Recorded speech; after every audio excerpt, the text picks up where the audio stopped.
Testes, 1, 2, 3. Exactly. I just wanted to give the bait for you to do that. The what? The bait. What? The bait. Gay? Tyler bait? Yes, Tyler bait. Okay. Master Tyler Bate. We'll go with that. Shouldn't that be his name? Master Tyler Bate? Don't you think that should The be Master Tyler Bate. Anyway, so welcome to episode 1. I love it, pal. Let's call him that. It'll be great. So welcome to episode 147 of the Shadow Kvlt podcast. And again, what's that, Ricky? What's that number? 147. Thank you. WrestleMania DS. Yes, I've seen Handy Manny. So anyway, so the gang's all here this week, minus Walter, but myself, Scott, Ricky, Bosch, and the Jamester, who's a bit of a troublemaker because he discovered the soundboard and, well, yay, thank you for the golf clap, me. Joe can play this game. Oh god, Jim's gonna have a lot of fun with this. Right, it's going to be battle of the soundboard. Eventually, we're going to add our own sounds at some point. You just made the list! Exactly. Or, give it to me! Give me what I want! Whatever. And we're going to use that so out of context. Oh, exactly. Yes. Oh yeah. That one is also sexual. Fat asses! Oh, I got that one too. Jackass. I do have that sound. You got a bicycle! But anyway, so what's our topic this week? So this week is going to be the first of commentary. the first. That's of once two. a year. Oh dear Lord. Anyway, so this is the first of two lists we're doing. The second one going to be next month, but we're going to be talking about gimmick matches. This month we're talking the best gimmick matches in wrestling history. So basically like staple gimmick matches that we see in pro wrestling. Spoiler, most of them are going to be WWE because they thrive on a lot of gimmick matches. Of course, other companies have had gimmick matches over the years, but WWE always has the most of them. So yeah, spoiler, most of my list is going to be a lot of WWE, but with a few matches from elsewhere. But you may ask, what makes a great gimmick match and not be completely stupid like next month's list when we talk the worst gimmick matches in wrestling history? And oh dear Lord, it's going to be massive. But anyway, so... That's what she said. Yeah, That's hung down. Me. Yeah, he's all hung down and whoa, hold your horses, Hunter. Anyway, okay, Scorpio Sky. So, Scott, what do you think makes a great gimmick match? Great gimmick match is usually something that's inspired by a feud or a character that helps really bring it more to light and sells more tickets. Because we look back to the history of the small town territorial promotions, you needed to have crazy gimmicks a lot of time to sell tickets to get people into the big arenas, you know, the Omni or the Mid-South Coliseum or wherever they were running. You'd see serious ones, you'd see not so serious ones, you'd see bad ones, which, like you said, we'll get to next month, and you'd see some really good ones. And usually the good ones tend to be copied by others and maybe improved upon over the years to become something that stands out even more. And who knows, maybe like a company names a whole pay-per-view after it. So that's the success factor when it comes to a gimmick. It's about something that sells. That's what gimmick really is a synonym for in wrestling. What's the gimmick of this match? What sells this match? What's your gimmick? What are you selling? That's what it's all about. Sell that shit, bitch. And before we get into our actual list, let's go through some honorable mentions.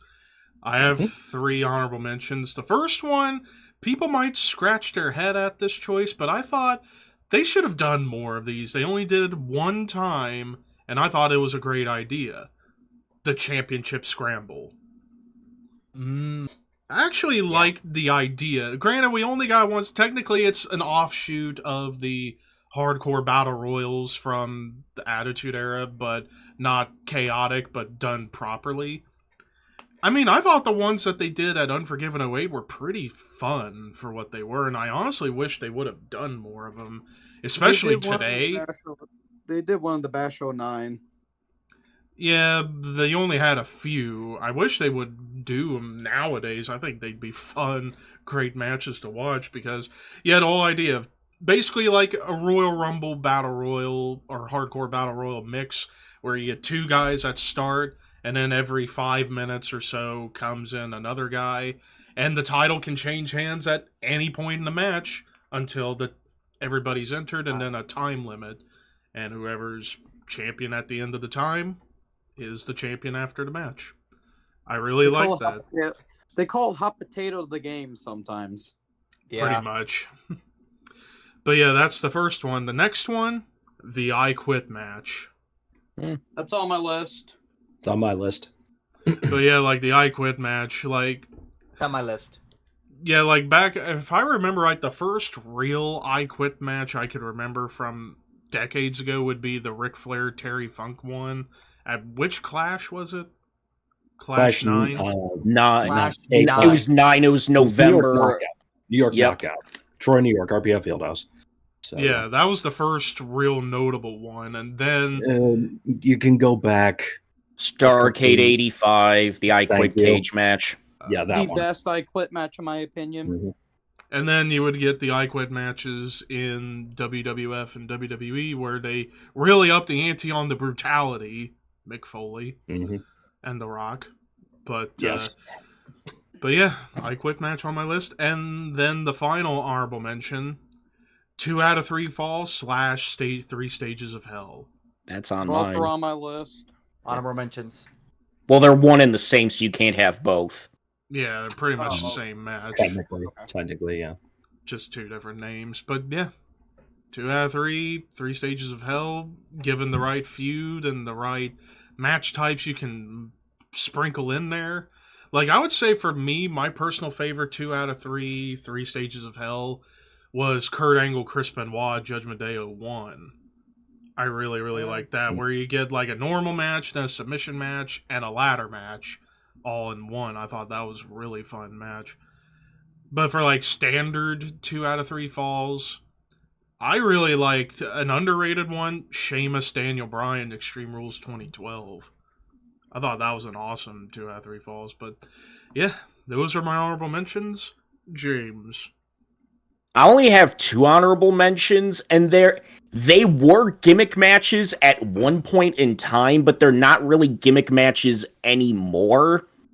But the tag team match was a gimmick match for the longest time before it became a standard part of pro wrestling. Yes, And sir. my second one, the multi-man match. Your triple threat, your fatal four-way, etc. Again, back in the day, when you got more than a certain amount of people in a match, like, whoa, what the heck? How's this going to work? But now we see it all the time, and it just becomes standard place. But at one time, those 2 were considered gimmick matches. Mm. And the tag team match would be one of the oldest ones. Australian tag team match. Boss. I have 3 honorable mentions like you, Levi. The first one I did put on my list, but I had to bunk it down to honorable mention. These are basically 2 in the same kind of category. The casket / the buried alive match. I really wanted to put the casket match on my list, but I'm like, well, I'm leaving out the buried alive match, so might as well put them together, but I might as well put them in honorable mention.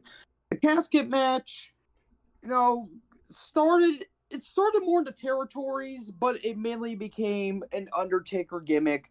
The first acknowledged one was Taker versus Kamala, Survivor Series 92, and then it kind of became a staple afterwards. I mean, more obvious ones, Taker versus Shawn, Survivor, or some... Royal Rumble 98. Royal Rumble 98. 98, thank you. The Undertaker Yoko matches.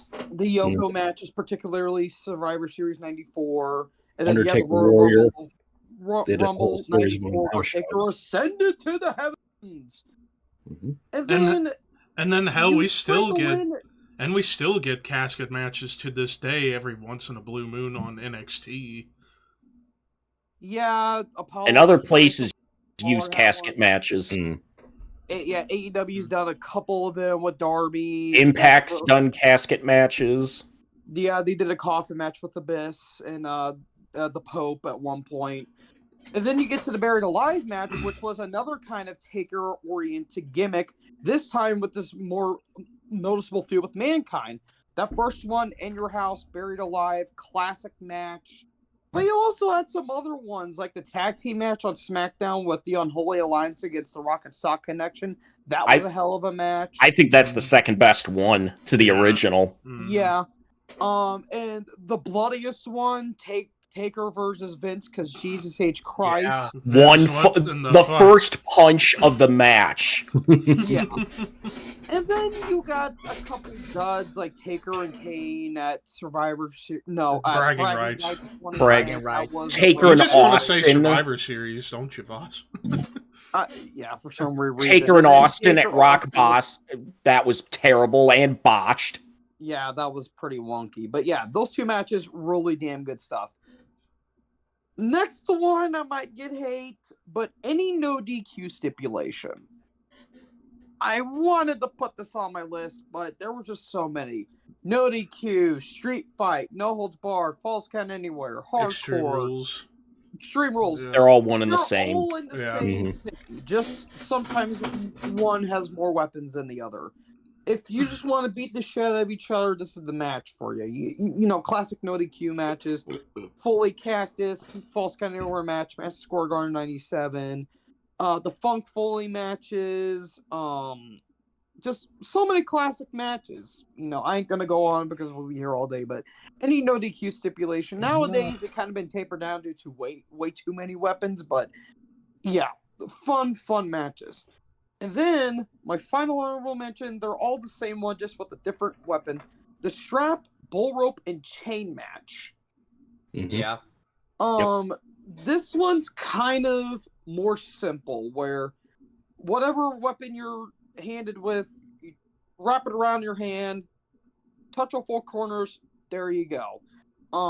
Classic example, my personal favorite, Vader versus Sting in the White Castle of Fear strap match. Watch out for the sliders. Then you get the bull rope match, which is feels a little more old school, a little more territorial one. But Eddie JBL, Great American Bash 04, that's a classic match. And then you get an underrated one, in my opinion, the chain match, where a lot of people tend to forget this match, but Nikita Koloff versus Sting from Great American Bash 91, that was a hell of a match. And that match ending was very similar to the one that Eddie and JBL had. But the other one was Cena and Rusev from Extreme Rules 2015. That was a really good one. Yeah. Triple H and Kane at Judgment Day. Yes. Yeah, That's a class. And you know what? You could throw a dog collar match in there as well. With might as well. Yeah. The double Which dog I can collar only match think of two. from Briscoes and FTR. That was a great match. Punk and MJF from Revolution last year was really damn good. And then you got strap matches that were just kind of there. Like, does anyone remember Shad versus JTG from Extreme Rules 2010? Austin Savio Vega at Beware of Caribbean Dog strap 2. match. The Caribbean one. Rock Triple H fully loaded 98. Yep. 99. Yeah. 99. Ugh. But yeah. They did face at 98. These matches, always fun. Good stuff. So yeah, that's my final honorable mention. Ricky? I got a couple honorable mentions. I have like 8, but I'm gonna go like real quick. Boiler Room 10. match, Buried Alive match, Last Ride match, Casket match, All 3 Undertaker stages, gimmicks. 3 Stages of Hell, War Games, the traditional Steel Cage, and career-threatening matches. Ooh, I forgot about that. And you broke Levi. Yeah. All right, You mentioned a couple of my Mr. Scott, what's your honorable mentions? I'm just popping for Levi's face right now. Which one was it? The War Games or the fact he listed all Undertaker's gimmick matches? Or the fact that he had the steel cage. As an honorable mention. Now I'm really curious to see what his top 10 is. With that Anyway. being said, Oh, Back that's to the your, regular that's your just nose, happened? kid. what just That's your happened? nose, kid. All right. Anyway, So I have Scott. 4 honorable mentions. Number 1, it's kind of already been mentioned. Anything associated with The Undertaker. Casket match, boiler room match, buried alive match, boneyard match, body bag match at one point. There was Oh, yeah, those with the Warrior. Yes. Yeah. So, like I said earlier on, it's a character that lends itself to imagination and creation of these gimmicks. Like, oh, what can we do with this character? He puts people in caskets. Let's have a casket match. He uses body bags. Let's have a body bag match, and on and on and on. So definitely, that shows you how strong a character is when you can create all these other kind of matches based around it. Second honorable mention. All right, let's just be guys for a minute. Evening gown, brawn panties, anything that gets 2 hot women down their underwear. I'm sorry. All right. Yes, I mean, sorry. hey, they're not meant to be wrestling classics. They're meant to be, oh my god, it's women in their underwear. Yeah. Okay. So sorry. That's a great gimmick.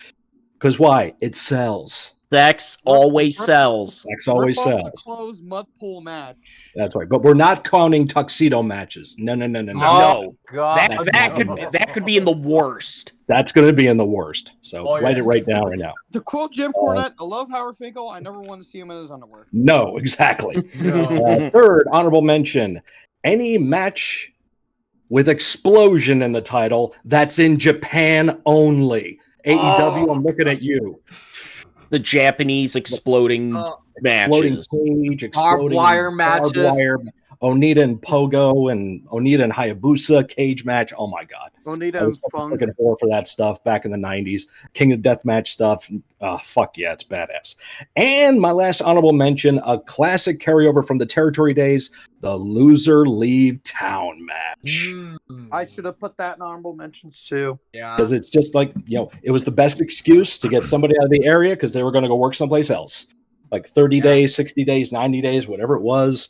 It worked. It always sold. Savage and Lawler, Savage Flair, Lawler, perfect. Dundee, Dutch Mantel and Dundee. Basically, in the Tennessee territory, you heard it all the time Yeah. because everyone was bouncing all over the place at that point. So yeah, Pretty Razor League much- Town definitely. Pretty much they kind of evolve into career-threatening matches. Sorta. The Yeah, exception with Kind of. Flair. You I were mean, just those leaving losers are leaving leaving anymore. a company. You could do if they booked it right, and that's always the caveat you have to put on this stuff. You could say loser leaves Raw, loser leaves SmackDown, loser leaves NXT. Didn't they that kind of do thing. that for a couple of matches that, if I remember I correctly? think Matt Hardy and Edge did that on the Way Raw. back in the day? Yeah. Yeah, they did. I that. think Yep. even If it's done Randy right, they could and do that Cena now. did that So. too. Yeah. But it's something you don't see anymore. Yeah. But There you now go. on That's all. to the actual top 10. So Top 10. starting off my number 10, last man standing match. My number 10 Yep. as It's in well. my list. The On old, my list. I would say this as well as a match I'm going to bring up in a couple of spots after. The ultimate test of endurance for a wrestler, I would say, is a last man standing match, considering the rule: beat your opponent up so bad that they can't answer a 10 count.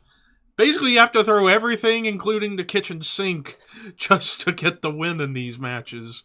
And, of course, last man standing evolved out of another match that I'm going to talk about next. But, yeah, and mostly last man standing's mostly been a WWE thing. Of course, you've had last man standing matches elsewhere. And if I had to pick my favorite last man standing match of all time, Chris Jericho Triple H Fully Loaded 2000. Just because, like, holy shit, the blood in that match and the creativity they were going for in the match, it's just... And that's the Well- match that got Jericho over in the WWF without Exactly. without having to go over. Exactly. Don't have to go over to get over, people. So yeah, my number 10, last man standing. James. My number 10 is the oldest gimmick match in the history of wrestling, 2 out of 3 falls. 2 out of 3 falls, the 3 stages of hell. Like, this was the staple for world title matches for years with the NWA. Big 2 out of 3 falls. Hell, back even before the NWA, at the really early stages of what pro wrestling is now. 2 out of 3 falls for the big time main event matches. And they carry on all the way to today. There have been a lot of great ones over the years. I can't really just name one in particular. There have been a ton of them. That's my number 10. Blair Steamboat comes to mind from Clash. Boss. My number 10 was your number 10, Levi, Last Man Standing. And another way, too, you could put Texas Deathmatch here, too, in terms of you pin your opponent, and if they don't get up by the count of 10, then you win. So you can kind of, in some ways, incorporate Texas Deathmatch, even though the rules are a little bit different. You're being cursed, boss. Oh, I said it's 6 of 1. It's the same. Yeah, it's really the same. It's mostly the same, just a little different. The same outcome. It's the same outcome. But Levi, you said like Triple H, Jericho classic match. Another one might be a little insane, but Styles versus Bully Ray from Slammiversary 2011, I think. That was a great match too. The blood that Bully got was insane, but that was the match that got Bully over as a singles wrestler. It's also, like I saw that, I'm like, oh my god, he's actually a good singles wrestler. Holy shit! I love the finish of that match too. Also, another quick shout out to the First Man Standing match too. Classic. If you don't get it, then you don't get it. It's something they tested on house shows. Also, another Last Man Standing match that's really damn good. Cena versus Umaga from Rumble 07. Yes. Yeah. That would be my pick for the best one. Number 2 for me. Number 10, Last Man Standing. Ricardo. 10, the unsanctioned match. It's on my list too. So, the unsanctioned match in kayfabe is a match that you can do whatever you want to your opponent, and they're not held responsible for what they're about to do in the ring, in kayfabe-wise. But that match, I mean, you can kind of say to a Street Fight 2 or a Falls Count Anywhere. Put it on my list. That's kind of the same. But there's a difference because it's unsanctioned. It's not. Yeah. I know, but anything goes. Everything's legal. And in terms of that's why I kind of put it into everything DQ. Yeah, this was mostly territorial. I want to say, was it in Memphis or was it in the Carolinas? This is mostly unsanctioned matches, but it varies. Texas had it. Jim Crockett Promotions, Tennessee. I have it on my list too, and I'll talk about a little bit more probably later. But in terms of like the two that always come to mind is Gargano Ciampa. That was one hell of an unsanctioned match. And Sean Jericho. Oh, that was probably my favorite. Sean and Triple H at SummerSlam. And technically, the first Buried Alive match was unsanctioned. Oh. Yeah. Yeah. DDP Savage at Spring Stampede. No. Great American Bash. The Great American Bash. It was the Lights Out match. That's another name for it. Lights Out, unsanctioned. That's it. Yep. Yeah. Scott. My number 10, I think it's been mentioned in some folks' honorable mentions. Any match connecting the opponents. Chain match, strap match, dog collar match, anything of that nature. Just adds another depth to the match. I've done a few of these in my past. They're not easy to do. It was basically, okay, you guys are having a strap match. Why? Because you are. Okay. So, yeah. And you just kind of do the best you can with that. Never did the dog collar thing. Don't see the point to it. Haven't done the chain thing, thankfully. But, it was back in the days when that was a function of a gimmick of the one team, like the Russian chain matches, the Koloffs against the Road Warriors, Wahoo McDaniel, Manny Fernandez, Indian strap match, or, along those lines. Just because your opponent would always run away. You're sick and tired of them running away. Well, how am I going to keep this guy in the ring? We're going to get tied up. We're going to get connected somehow. You can't run. Because what's usually the first spot in the old territorial days for a strap match? The heel tries to run. Get over here. So that's where we get it from. But yeah, so that's my number 10. Anything connecting the opponents together. We forgot another strap. The Yapapai strap match. Yapapai! Yapapai! Yap, yap, yap, yap, papai! Yap, yap, yap, yap, The apple papai! pie. The apple pie strap match. The apple pie Indian strap match. But two other Apple pie number 1. two other dog collar matches I forgot to mention. Was Piper and Valentine from How dare Arcade you? 83. Yep. Arcade 83 and Raven and Punk. Raven and Punk. I was there. All right. I helped Punk to the locker room after that match. So now to number 9. My number 9. The original Last Man Standing match, the Texas Death Match. Just very much the same, although with the caveat, you have to pin your opponent first, and then if they can't answer the 10 count. Mm-hmm. And of course, like Texas Death Matches, I always found to be a notch more brutal, given the name of it, but also, of course, everything that happens in a Texas Death Match. And there are 2 Texas Death Matches that immediately come to mind. Vader and Cactus from Halloween Havoc 93, James Storm, Chris Harris, Sacrifice 07. Mm-hmm. Yep. That match made up for that crappy cage match they fucking had. That stupid blindfold match. Yeah. And that arguably launched James Storm's solo. Yes. It could have done with Harris too, but they just botched him, in my opinion. Well, Harris stopped trying, but that's another story. That's another story. Yeah. Well, he became Brandon Walker, and he's going to knock the brains out. I'm better than everybody. But yeah, those are 2 Texas Death Matches that immediately come into my head when I think the best. So now on to James. My number 9, probably not on anybody else's list, but my favorite TNA gimmick. 4 poles, 2 cables crossing, forming an X. The Ultimate X match. Yeah. The X 7. match, yeah. I mean, this match, when the staple of the X division, you hang the belt or the X, you get a few people, typically it's 3, sometimes it's more, but some great stuff. It was Sabin, AJ, and Petey for the X Division title. There's the LAX versus Styles and Daniels for the NWA tag titles. Just so many great. And especially when you get the heel that used the ladder, which was the unwritten code, like you don't use it. Right. It was perfect. Or when they neutralized Joe. It's like, how do we beat him? Put him in an Ultimate X match. He can't fucking do that. And sure enough, just great stuff with this. Yep. Triple X versus LAX from Bound for Glory 07. Yeah. And they did it recently with the women, with the knockouts too. So. All right, boss, you're number 9. My number 9's in right grade. My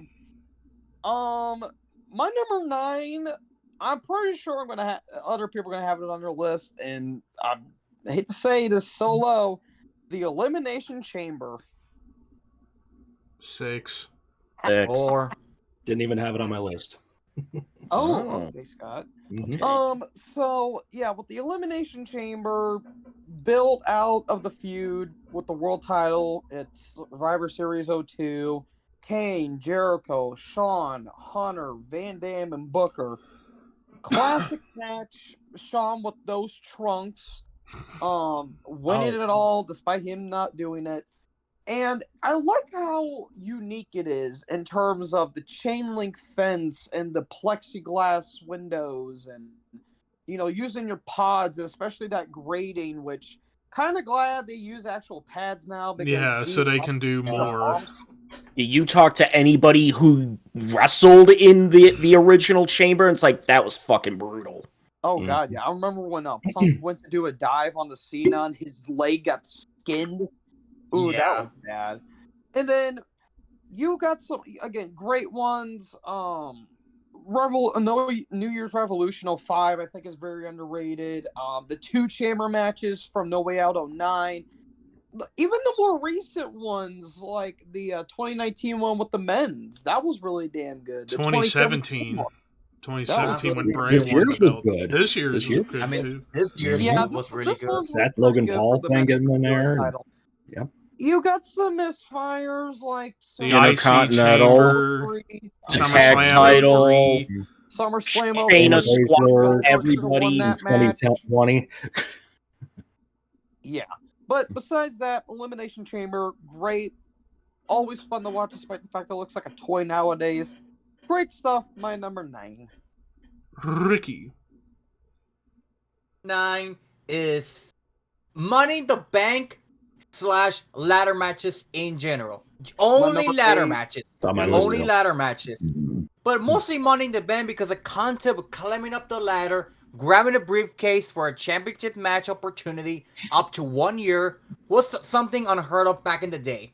Of course, when Edge winning the first one, nobody knew what was the concept of the Mr. Money in the Bank until he cashed it in on Cena, became world champion. But you know that the concept of the first Money in the Bank, Edge, Jericho, Benoit, Kane, Shelton Benjamin, it was a And Christian. really good Christian. Yeah, it was a really good match.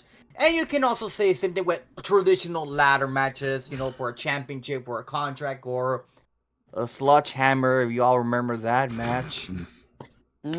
Beefy.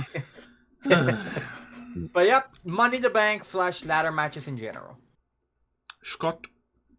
My number 9 is another classic. I've gotten to be involved in a couple of these. I had to put it on here. It's a good old-fashioned lumberjack match. Oh, I forgot. Done forgot right can about be good. Yes, done right. Any gimmick can be good because some of them on this list are not good. We know that. They're a lot of fun. Lumberjack matches are a lot of fun.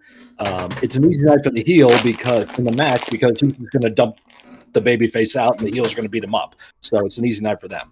But usually on the floor, you're just fucking with each other. You're making fun of each other. You're yelling at each other. It's really cool. But you know, it's an old school thing. You don't hear much anymore.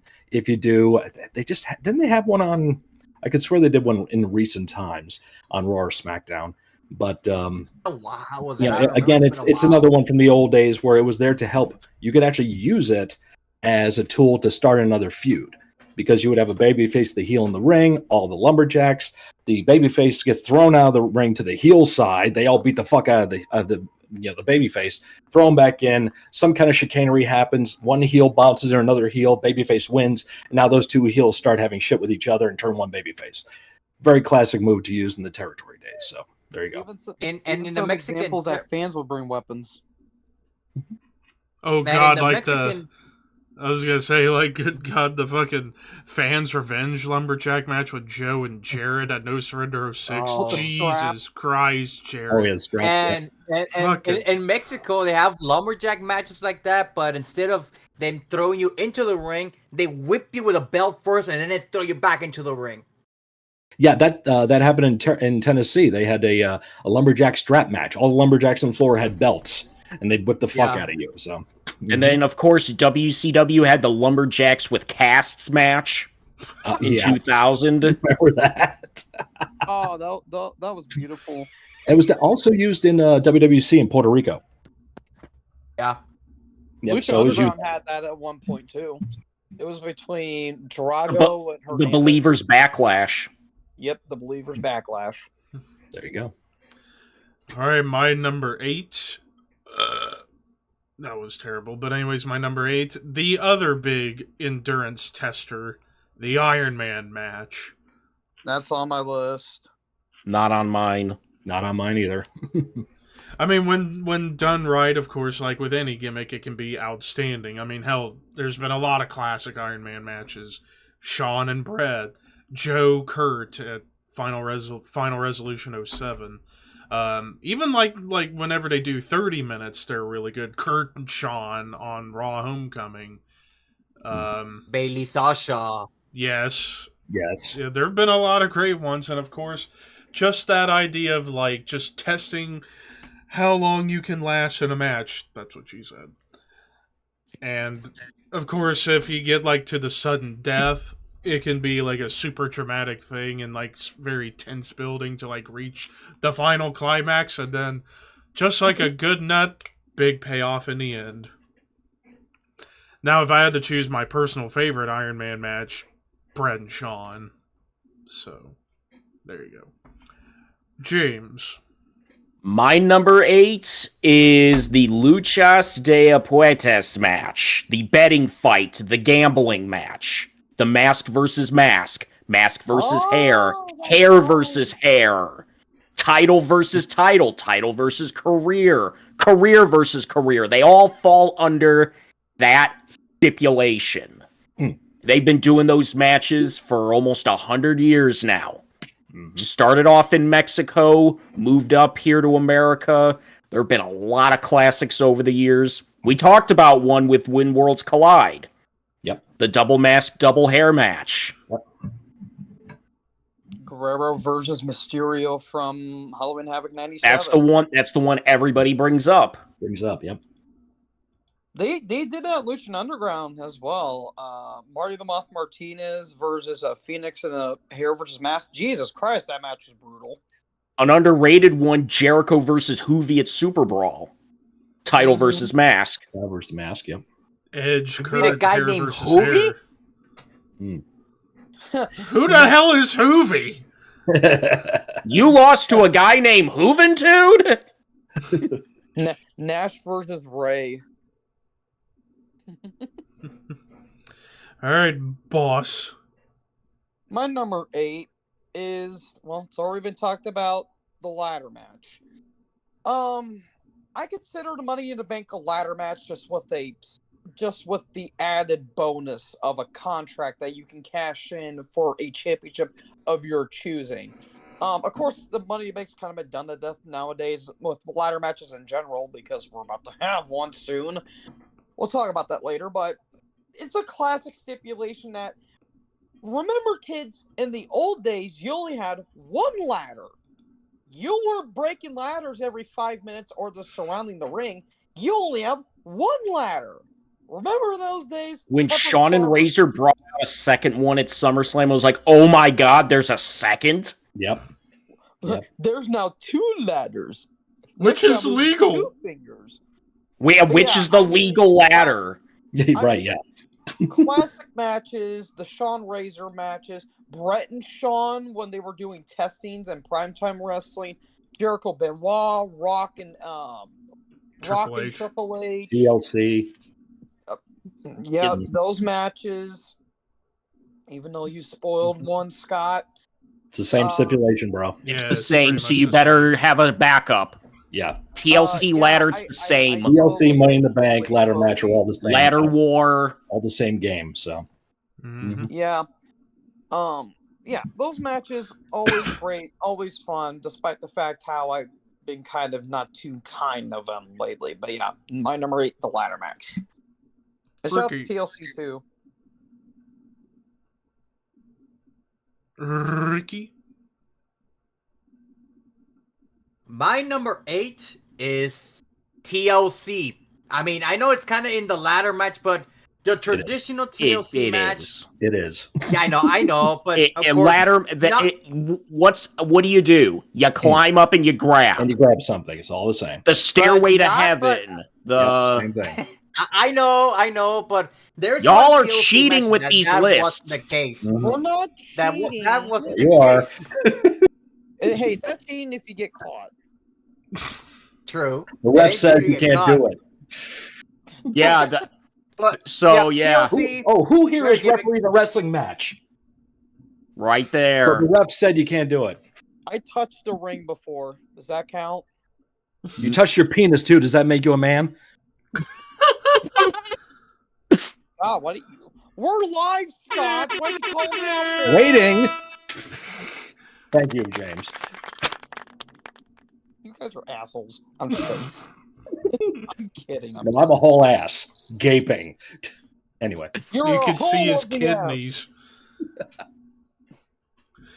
Fudge. Hi. What are we talking about again? Anyway, Ricky, you were saying, what's your new number 8, Ricky? TLC, I don't fucking care. Let's move on. Disqualified. So yeah, you don't have a number 8. Since you don't have a number All right, 8, moving on to Scott then. my number 8 is a legit number 8 that no one else has said yet. I quit. My number 5. There you go. A great stipulation. Because it changes in the fact it adds the drama of like, yes, it's anything goes. It's basically a street fight. However, no pinfalls, no dismissions. You got to say it. And most infamous one I can think of, we kind of referenced it earlier, Funk Flair from Clash of Champions in New York Knockout.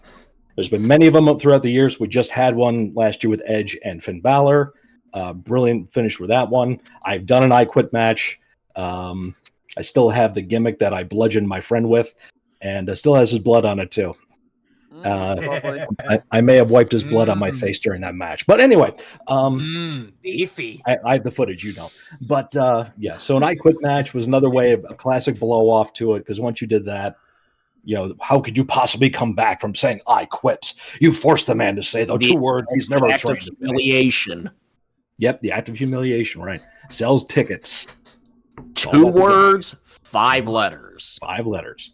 And you suck. What do you say? You suck. You kiss my ass. You can't sing. Fuck You you. have to kill me, Hit me Rock. harder, you pussy. You gotta kill me, Rock.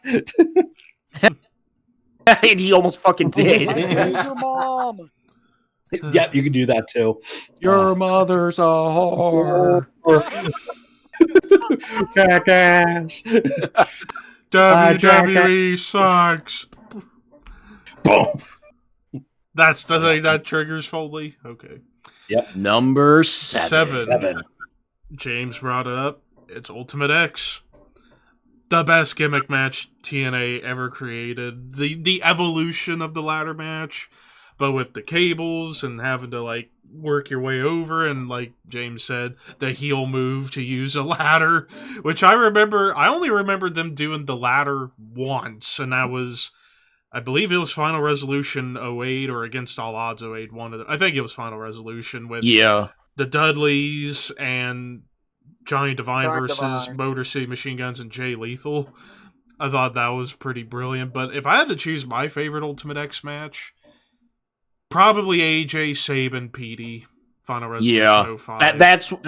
That's often regarded as one of the best matches in that company's history. And the finish, one of the most clever finishes of all time, with Sabin and Petey both pulling the belt and they're tug-of-warring. AJ springboards and swipes it out of their hand and picks it up for himself.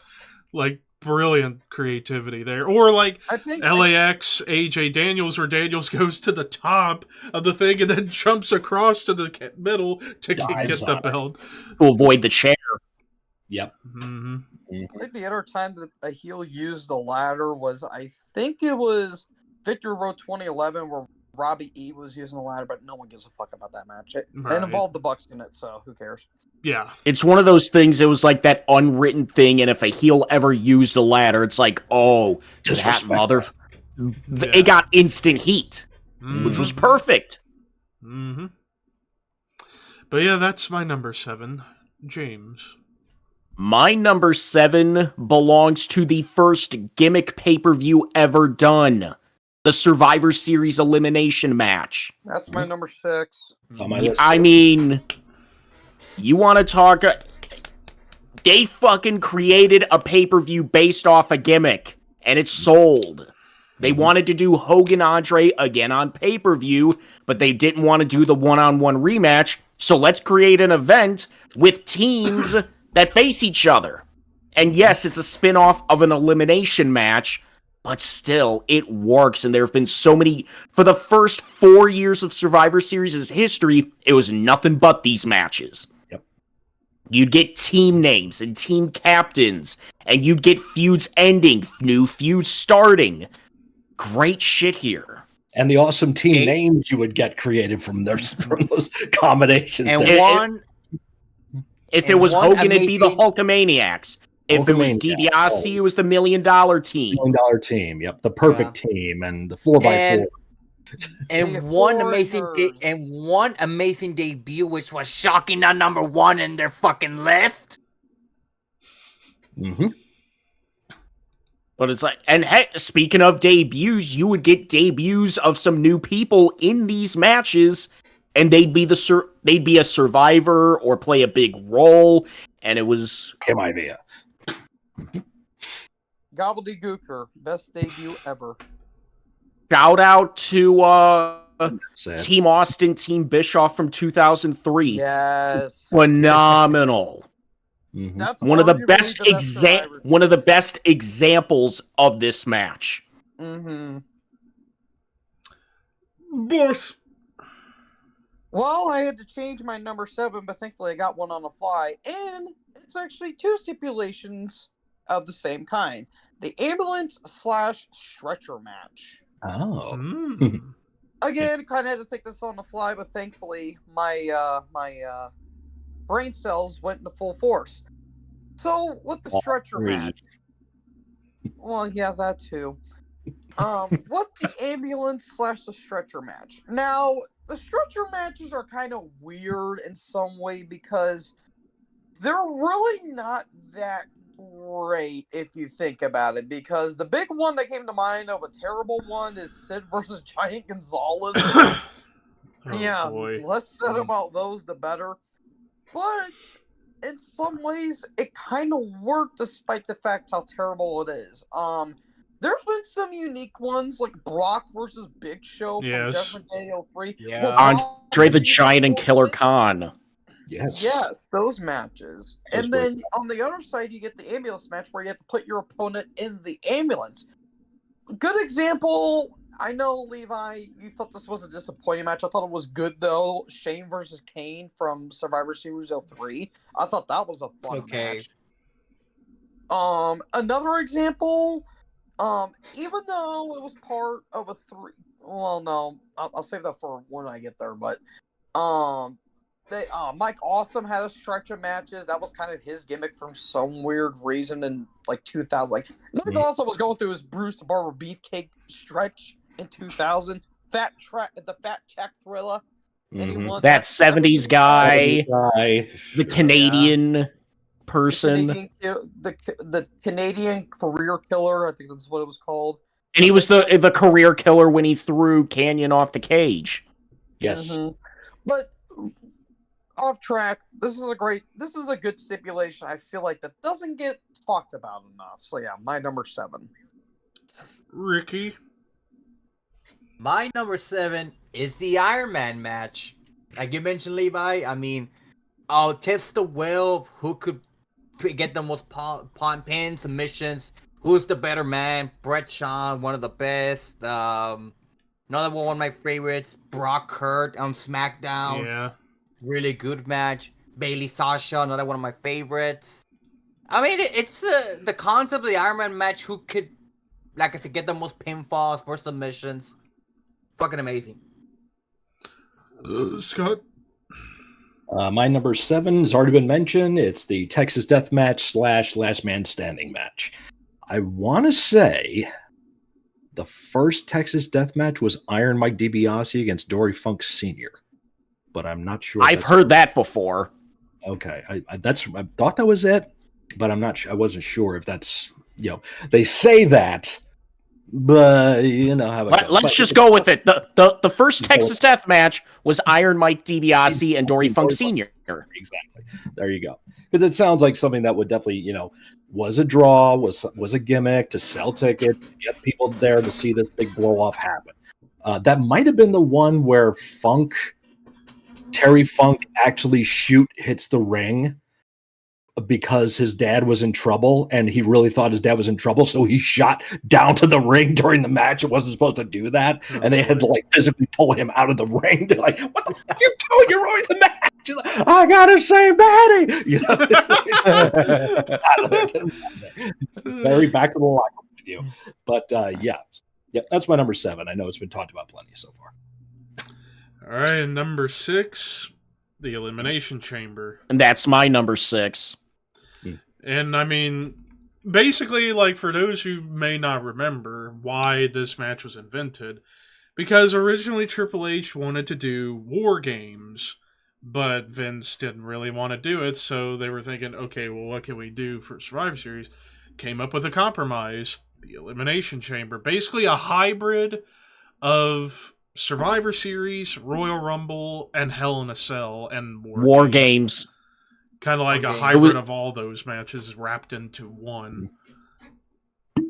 And of course, I mean, if I had to say my favorite, it's always going to be the first one, Survivor Series 02. As many great ones we've had since, none can touch the magic that the first one had. So, that's my number 6. So, James, anything else you want to add?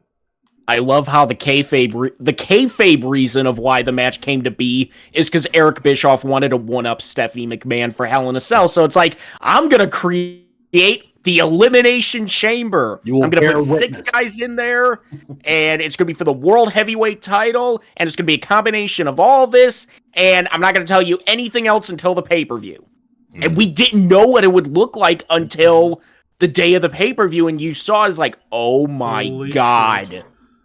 2 tons of solid steel. And I think we can say the Elimination Chamber is the last great original gimmick in WWE. Yeah. WWE. Yep. Yeah. All right, boss. My number 6, James has already said it. Any elimination match, 2-on-2, 3-on-3, handicap, whatever. These matches are always unique in their own way, but mainly Survivor Series. I mean, come on, what else needs to be said about it? Gimmick pay-per-view done right. It's 5 against 5, 4 against 4, or even in some weird cases, 7 against 7, or 3 against 3. Looking at you, 5 on 3. The ultimate survival match. 5 on Hogan and Warrior and Tito 2. And Tito Santana. Someone had to take the pin. Yeah. Yep. But yeah, these matches are always fun. Another example of an elimination match, a tables elimination match. Any elimination match of that, variety. Yeah. My number 6, the elimination match. Ricky. Last man standing. An upset. Next. Scott. Next. My number 6 has not been mentioned yet, and it is a First Blood match. I almost put that on my list. I almost put that one on the list too. Another classic. I think of Tully and Dusty for the TV title from Starrcade. That's how you got the belt off Dusty. JJ Dillon hits him with the shoe first, and the ref doesn't see Tully already bleeding. Wipe his head off. Hey, ref, he's bleeding. Oh, you lose. Ding, ding, ding. So I think it was Earl Hebner, too. He fucked him way back then. He's been a screw jobber ever since then, damn it. So, Austin and Kane from King of the Ring. Yeah. That's how you could get the belt off of Austin. There you go. Yep. So, yeah, the First Blood gimmick. I think I remember you can combine 2 of them right now because I remember Dory Funk Jr. talking about his dad being in a Texas blood match where you had to cover your opponent's yet a towel, and you had to cover the entire towel with your opponent's blood, and that's how you won. Jeez. Think about that one. Oh God! Think about that. Man, Okay. if you would have gone against Flair, you would have won like that. Or Eddie at Judgment Day 04. That would have been over with in seconds. Or any Abdullah match, or a Carlos Colon match, or a Sheik match. Or Moxley Taboo. match. Moxley match. Yeah. He's bleeding right now. Are you fucking kidding me? He's changing. I'm his shocked trade they routine. haven't brought that kind of stipulation back. Well, one punch, he'll lose. He'd lock up. You would just step on the fucker's foot and he'll be bleeding. Done. Yeah. So yeah, Or first in the blood case, match. or in the case of Flair, he'll miss a roll up and then he'll be bleeding. Now, who'd win in a First Blood match? Flair versus Moxley. Mm. Yeah, The referee. We'll probably have to play rock, paper, scissors. Mm. Don't say scissors. Oh God. Scissors match. Arn versus Sid. Arn versus Sid. Exactly. In a scissors on a pole match. Scissor me, Oh. daddy. Anyways, Anyway, so moving on to number 5. Top 5. My number 5, the classic steel cage match. That's my 5 as well. Get the fuck out of my brain. It's another one of the oldest gimmick matches. It's, it was the feud settler of all feud settlers. And televised-wise, you maybe got one a year back in the day. And it was a big fucking deal. Yep. And then eventually, WWF brought in the blue bar cage. And that's the cage everyone remembers. Yep. Owen and Brett. I was about to say, my and personal all my- favorite steel cage match of all time is Owen Brett, and with no blood. The With no best cage blood match and to still not have an blood. amazing match. Mm-hmm. Even Yoka Morocco beforehand from with the top of the cage. Yep. Yeah. the Hogan Boss Man, the Hogan Boss Man. War When he Doors fucking matches. superplexed Boss Man off the top of the cage, that was the visual of that was That was a whole Orndorff think- versus Hogan on Saturday Yep. night's main They both event. drop at the think- same time. Yep. I think Bruno and Larry. Bruno and Sabisco, Shea Stadium. Yeah, that's And the only reason Zabisco didn't win that match, and he said it like he wasn't gonna make it from the ring to the dugout alive if Nope. he would have left that He would've cage been first. shot. Or there would have been a Yeah, riot. just ask Luger when he went in that cage with Brody. Stan Hansen versus Bruno as Mhm. well. Yep. After Bruno got his neck broken. Old school Bruno, George Steele, they used to have him all the time. Tully and Magnum. Valentine and Santana over the Intercontinental title when Valentine Yes. destroyed the Oh belt. my god. That was that one. That was the classic gave- finish where he kicked the door in his face and he won the title from that way and they destroyed the belt. The steel cage portion of the 3 Stages of Hell with Austin Triple H. Kamala and Andre the Giant in the Yeah. cage. Oh, That's Jesus. classic. Rock Triple H in the first chain link cage match in Mhm. 99 on Raw. Oh, and Savage and Lawler in Memphis with The Savage old on the top of that fucking cage dropping the elbow. Edge and Angle, SmackDown 02. Angle and Benoit. 01. Oh, Angle The Benoit. mo- Oh, And then, God. speaking of Angle, the stuff he did in TNA in some cages, when he did the moonsault, him and Anderson, him and Jarrett had a great Oh, God, 2 out that- of 3 falls. And we talked about him and Joe last month talking Lockdown 08. Oh, and the insanity of these scramble cage matches in Ring of Honor. Triple A and W, or Triple X and A and W, W, both yeah. cage matches. Yep. 03 Eel and Skipper 04. cage walk. Still one of the craziest things I've ever seen because it's like 1 inch off and he's falling He's- one way yeah. or the other. Yep. Yep. I'm surprised. And who that could Skipper forget? didn't shit his pants during Who that. could forget the classic cage match, Hollywood Hogan versus Roddy Piper Halloween Havoc? How did Savage still walk afterwards? Yeah. Not very well. He took the biggest bump of the whole fucking Whole match, fucking match. and he's lucky he didn't snap his leg like a Slim Jim. Mhm. Holy I mean, shit. I'm Same. surprised Savage would be in cage matches afterward. Look at his appearance in Spider-Man, for Christ's sake. Well, hell, speaking of that, Savage and Hogan had a cage match in March of '98, and Savage did a dive off the top of that cage, too. There's so many. Hogan and matches Flair in the going on. first blood barbed wire match or some shit like that. Which ended in a pinfall, but it's like cage match. People who are non-wrestling fans know what a steel cage match is. Yes. Right, yeah. You know what it is. Yeah. It becomes almost like a joke. Raven Dreamer in ECW. The chair shot heard around the world. When Tommy was like, I want to hit you like 10 times, Raven was like, 1. And that's all you need, fat ass. And of course, who could forget the night Flair and the Andersons broke Dusty's leg inside the cage? Yeah. It wasn't Flair versus Dusty, it was Flair versus one of the Russians. And Yeah. Dusty came out to make the save, and they break Dusty's leg in the Omni in the cage and nearly Fans are fucking trying didn't to make get in it. the Cage and oh my god, totally Flair insane. Race, Starcade.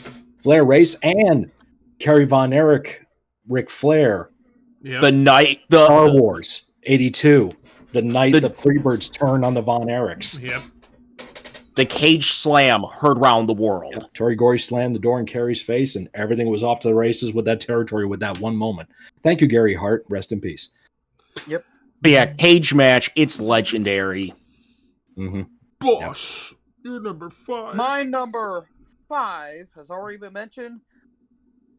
Mankind, your candy ass will say, I quit. Mm-hmm. Yeah, the I quit match. I feel like whenever an I quit match happens, there has to at least be blood in some aspect of a match. Because if you're having an I quit match and you don't have blood, it kind of doesn't feel the same. Because you look at those I quit matches of the past, Tully and Magnum. Need I say more? Rock and Mankind, arguably the most violent one because Jesus Christ, Rock.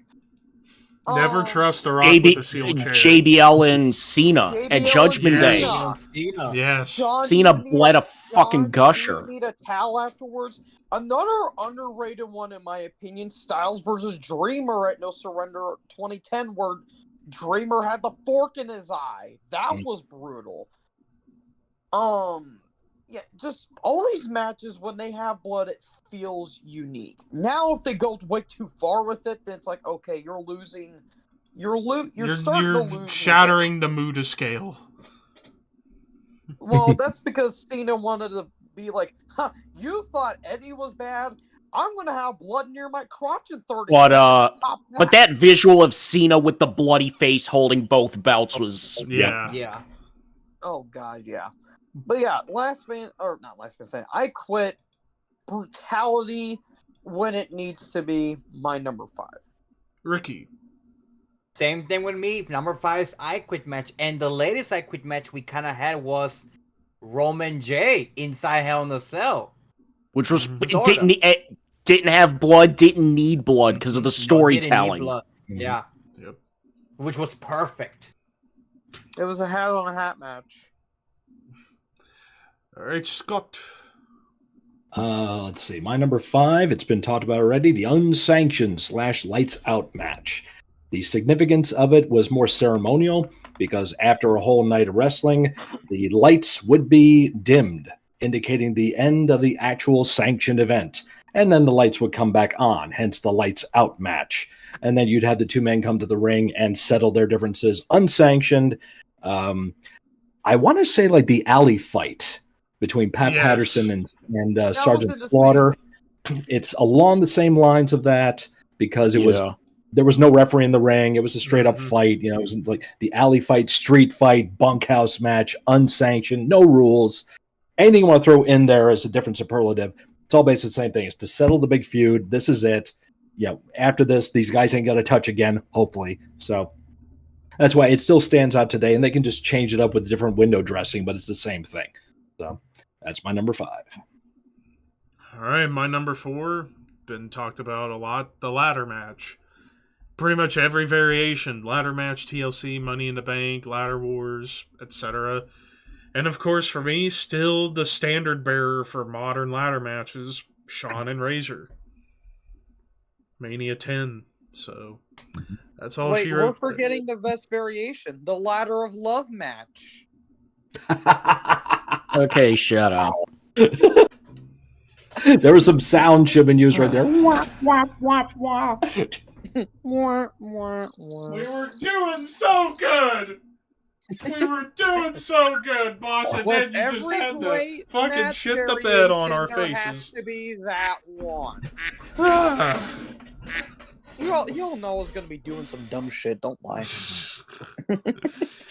But anyways, ladder match, my number 4. Move on to James before I do something. My number 4, War Games.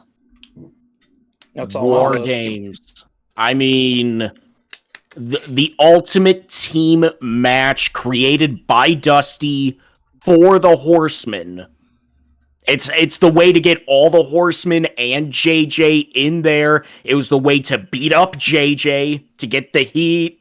Because it's like, you weren't going to have one of the other Horsemen lose. You were going to have JJ get the loss. And the early War Games, they were Classic, you get the War Games during the WCW era. You get War Games nowadays, and we just saw one of the best War Games ever this past November with the Survivor Series. Yep.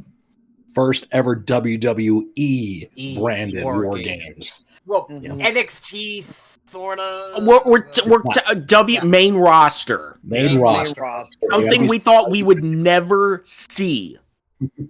But War Games is one of the classic team stipulations. Boss. My number 4, I don't think has been mentioned yet. The ultimate technical match, the submission match. Now, if you are a massive mark for chain wrestling or technical wrestling, you're going to get a massive boner out of this match, because if you are a fan of Kurt Angle, Samoa Joe, a Benoit, or any of those, you're going to love this match. And this is one of my favorite gimmick matches because of all the different variations of a submission match you can have. Like the ultimate submission match, my personal favorite submission match between Benoit and Angle, Backlash 01. But you got some other good ones in there as well. Still the best submission match of all time. It's not even close. Bret Austin Mania 13. There you go. I don't know why. And it wasn't even like a proper submission match. It was an I Quit submission match. Essentially, yeah. It was down and dirty and grisly. Another great classic I feel like does not get talked about: Bret Hart versus Bob Backlund in the Throw in the Towel submission match. Way better than a I Quit match, but that's the point. But yeah, those two matches are one of my favorite matches of all time. But yeah, Bret Austin, the best Mania match in my personal opinion. And in my opinion, best match in company history. I'd go that far. One of the most important matches in modern company history. Yeah, because classic double turn, Austin bleeding, you know, all that stuff. Submission match, what more needs to be said? Ricky. My number 4, the Elimination Chamber match. The original Elimination Chamber match, when it was first revealed, it was something out of this world. We're like, what the fuck is this beast? You know, when it's lowering down to the ring, the 4 pots, the steel, the chains around it, everything about it was so scary at the time. And for the longest time was one of the most brutal matches in WWE, because only the bravest of the brave would enter the match. You wouldn't come out the same. Imagine how I feel to take like a DDT on that steel. Jesus. Oh. The first fucking match, Triple H spent a night in the hospital. Yeah, because he got a throat crush. Thanks, Rob. Yeah, hi, Rob. One of my most memorable chamber matches moments was when Taker chokeslammed the living crap out of Finlay into the fucking chamber. Like, oh shit. That fucking Taker was the guy in that match because he eliminated everyone.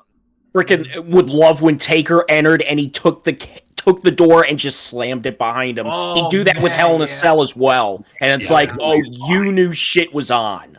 Mm-hmm. And then, of course, the classic chamber moment when Taker got burned and he had to stay in his pod, pouring water on himself because some dumbass decided to shoot flames too soon. There's 2 people that I'm shocked Taker did not beat the fuck out of. One, that he guy almost did. He almost did. Taker almost did, and 2, John Laurinaitis, because of what he never told Taker. Oh, hey, by the way, Bob has hepatitis. Oh, okay, thanks, man. Fuck you. Yeah, I'm shocked. Anyways. I'm shocked Taker didn't just get Johnny Ace fired. He should have. It's like, hey, he almost got me hills, so get the fuck out of it. Get him out. And then I like the joke Jericho said, didn't that guy used to work for Iron Maiden? I'm like, no. Anyways, where the hell were we? Number 3. Oh, no, Scott. Oh, Scott. Thanks for remembering, James. Anyway, where was the wand? My number 4 has been mentioned, the elimination tag match. 6-man, 8-man, 10-man, 12-man tags. Just goes way back, as James said. They created a whole pay-per-view around this. The second pay-per-view in WWF history was all based around this gimmick. And one of my favorite elimination tag matches goes to MSG. It was right before WrestleMania 3.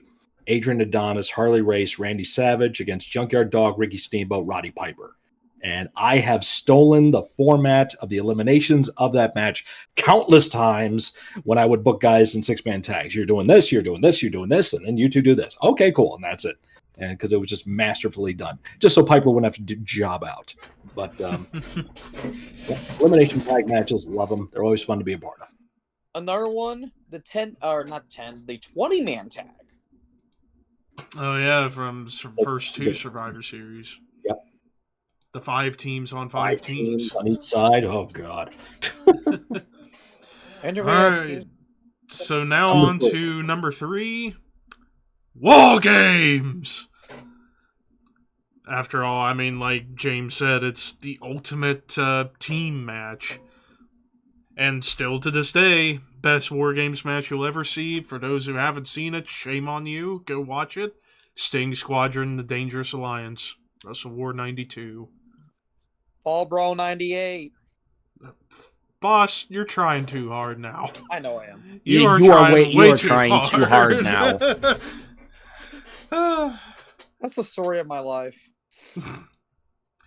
Anyway, so yeah, that's my number 3. James. All right, my number 3, Hell in a Cell.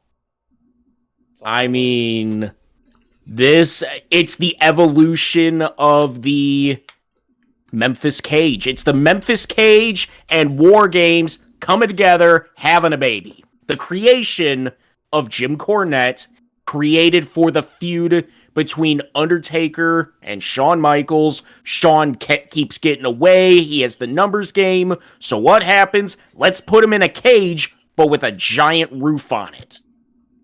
And that first one is a classic. Of course, the most memorable one is Undertaker Mankind when, when Mick Foley almost died. Twice. Mm-hmm. I mean, and with Hell in a Cell, it used to be when you heard the words Hell in a Cell, it's like, oh shit. Like, you knew it was something special. Nowadays, with its own pay-per-view, you get about 2 or 3 of them a year. Hopefully not anymore. Yeah, hopefully. But Hell in a Cell it's just a great stipulation, great gimmick for when you want. This took over the cage match in terms of the end of a feud. Yeah. Mm-hmm. Boss. My number 3 has been mentioned. 2 out of 3 falls / its bigger, badder, girthier brother, the 3 stages of hell. Basically the same match, just 3 stages of hell was more brutal, obviously, but 2 out of 3 falls, it's classic, iconic matches, Heart Foundation versus Demolition. I think it was both SummerSlam 1989, or was it 88? It was 90. 90. Oh, it was 90? Yeah. Okay, I thought that was Heart versus Nasties for some weird reason. No, those matches are great. Angle versus Benoit, again, Judgment Day 01, that's another great one. Just a lot of great matches. Rockers, Brain Busters, over the territory. Yes. Yes. What was it? Steamboat and Douglas, I think, took on Arn and Tully, I think. Those matches were great. No, it was... I could have sworn it was Shane and Steamboat against... No, those weren't 2 out of 3 fall. Oh, okay. And Shane and Steamboat never faced Arn and Tully. No. But speaking of Arn and Flair versus the Hollywood Blondes at the Clash. That's what I'm thinking of. Okay, I'm sorry. I keep thinking something else. Remind me. First Royal Rumble, Jumping Bomb Angels, Glamour Girls. Was that 2 out of 3 falls? Yep, and so There you go. was The Islanders Young versus- Stallions and Islanders. The Islanders. Two out of 3 falls. Two out of 3 tag matches. Yep. And any from AAA as well. Of course, Guerrero and Barr against who faced them at When Worlds Collide? 94. Why am I blanking? What it was a Guerrero and Barr? Didn't they have a 2 out of 3 falls? match? Yes, No, that was the hair. That was the. but it was hair- 2 out of 3 falls as It was well. 2 out of 3 Right. falls. Yeah, it was 2 out of 3 falls too. But it El Hijo del Santo and Octagon. There Right. you go. Thank you. I don't know why I'm blanking. I should have done more research, pal. But Mhm. yeah, those 2 out of 3 falls matches are always great. And then you get the 3 stages of hell, the more brutal version of it. Of course, Triple H, Austin. What's another? Sean and not Sean Taker. Sean and Hunter. That was another great from Armageddon. I'm trying to think of another one. I keep blanking when it comes to Benoit and Angle at Judgment Day. that was 2 Yeah. out of 3 falls. No, that was 3 stages of hell because there was 3 different Oh, yeah, it was stipulations. 3 stages of hell. Yeah, that's right. Because the last one was the ladder match and was all Yeah. over the gold medal. Mhm. Yeah, I do apologize for blanking on my examples. We all but blank. I blank more than you. You're do. too young to be blanking. blank sometimes. Yeah, I know. But yeah, my number Right. 3, 2 out of 3 falls / 3 stages of hell. I'm wasting everyone's time here. Yeah. Ricky. My number 3 was the gimmick match that kind of dethroned the steel cage match, because for me, going to Mexico every single Monday watching these matches was the king of the matches. Mask versus hair, hair versus hair, mask versus mask. All those Etc. kind of stipulation matches to me were the ultimate match to end the feud. The betting We talk match, the gambling Yeah. match. Yeah, I mean, El Santo, Octagon, Eddie, and Barr. If Eddie and Barr would have won, that crowd would have killed them. Would have killed them for taking off the mask of the most Oh, sacred yeah. mask in wrestling history. Plus to mention Barry all with the the mask on. Yeah, plus all the mention all the matches I've seen some of the best hair versus hair, mask versus mask matches in person, on TV. To me, that was like the ultimate feud to end a feud, personally. That's it. Scott. My number 3, it's already been mentioned many times, ladder match. TLC, Money in the Bank, anything where you have to climb up the ladder and grab something, that's the ultimate goal. That's where it goes there. So My number 2, it's Hell in a Cell. Hell in a Cell. Hate in a crate. heck in a Cage in sec. a cage. Yeah. Anus in your anus. Mm-hmm. Oinking from the boinking. But yeah, I mean, James pretty much said everything I was going to say, and still my favorite one, the very first one with Shawn Taker. They're gonna Moving have to on. try to top that, in my opinion. James. They've tried. My number 2's already been mentioned, the ladder match, whether it's just your regular ladder match, your Money in the Banks, your TLCs, your ladder wars in Ring of Honor. Like, Mhm. those were amazing. You know, you just see ladder matches. Yes, they've kind of become demolition derbies. But for, no matter what kind of ladder match it is, I don't know anybody who doesn't like the ladder match concept. Because it's fun to see the ladder used and all sorts of shit happen. They hurt. Unless you're R-Truth. Yeah. Yeah, or Joey I Mercury. mean, it's fun for the fans, for the participants. Like, Fun for the whole family. Mhm. Boss. My number 2 has been mentioned. It is one of my favorite superheroes and one of the best Black Sabbath songs, Iron Man. Yeah, the Iron Man match. The ultimate test of endurance, because, I mean, whether it's 15 minutes, 30 minutes, 60 minutes, how long can you last? And then she left you. Besides the point. I am really stretching for these jokes, gentlemen. I am really, really stretching for these jokes. These matches, some say they can be boring. They're a slow burn. They're kind of like the Halloween of... The only thing that matters is the last 5 to 10 minutes. Right. Exactly. Let's be honest. That's why I don't have it on my list, because it's like all you remember is the last 5 minutes. Yep. Yeah. Yeah, like, it's a slow burn. They ain't gonna go like 100 miles per hour, sure, because if they do, then they're already gassed by the time they hit the 10-minute mark. So, yeah. Iron Man matches, Sean Brett, Mania of 12, arguably the best. If in some people's minds, It's the most famous one. It's the one. When you think of the Iron Man match, you think of WrestleMania 12. 12. Yep. Beach Blast 92, Roots, Steamboat. That's a classic. Oh yeah, I forgot about that. A that lot of one. people don't talk about, which is kind of a shame. MJF Football- Bryan had one earlier this year. Yeah. That's what I was about to say.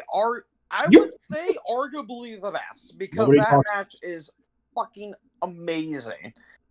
And while yes, the sudden death kind of overstays its welcome at some points, it doesn't. As if it finishes quickly, then okay. If you're going like another 10 minutes, you're kind of overstaying its welcome. But Brock Angle, that's another one. Sean Kurt from Raw Homecoming, that was great. I always loved this match, and yeah, it's my number 2. A great offshoot of it is the Ultimate Submission match, Angle and Yes. Benoit, Yep. where it was Yep. the Iron Man match, but it was submission only. Mm-hmm. Yep, my number dos. Ricky.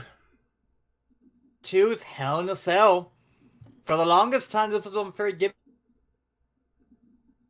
match, because Undertaker was, at the time, in the most Hell in a Cell matches. Him and Orton, that visual of Taker slamming a door at Hell in a Cell.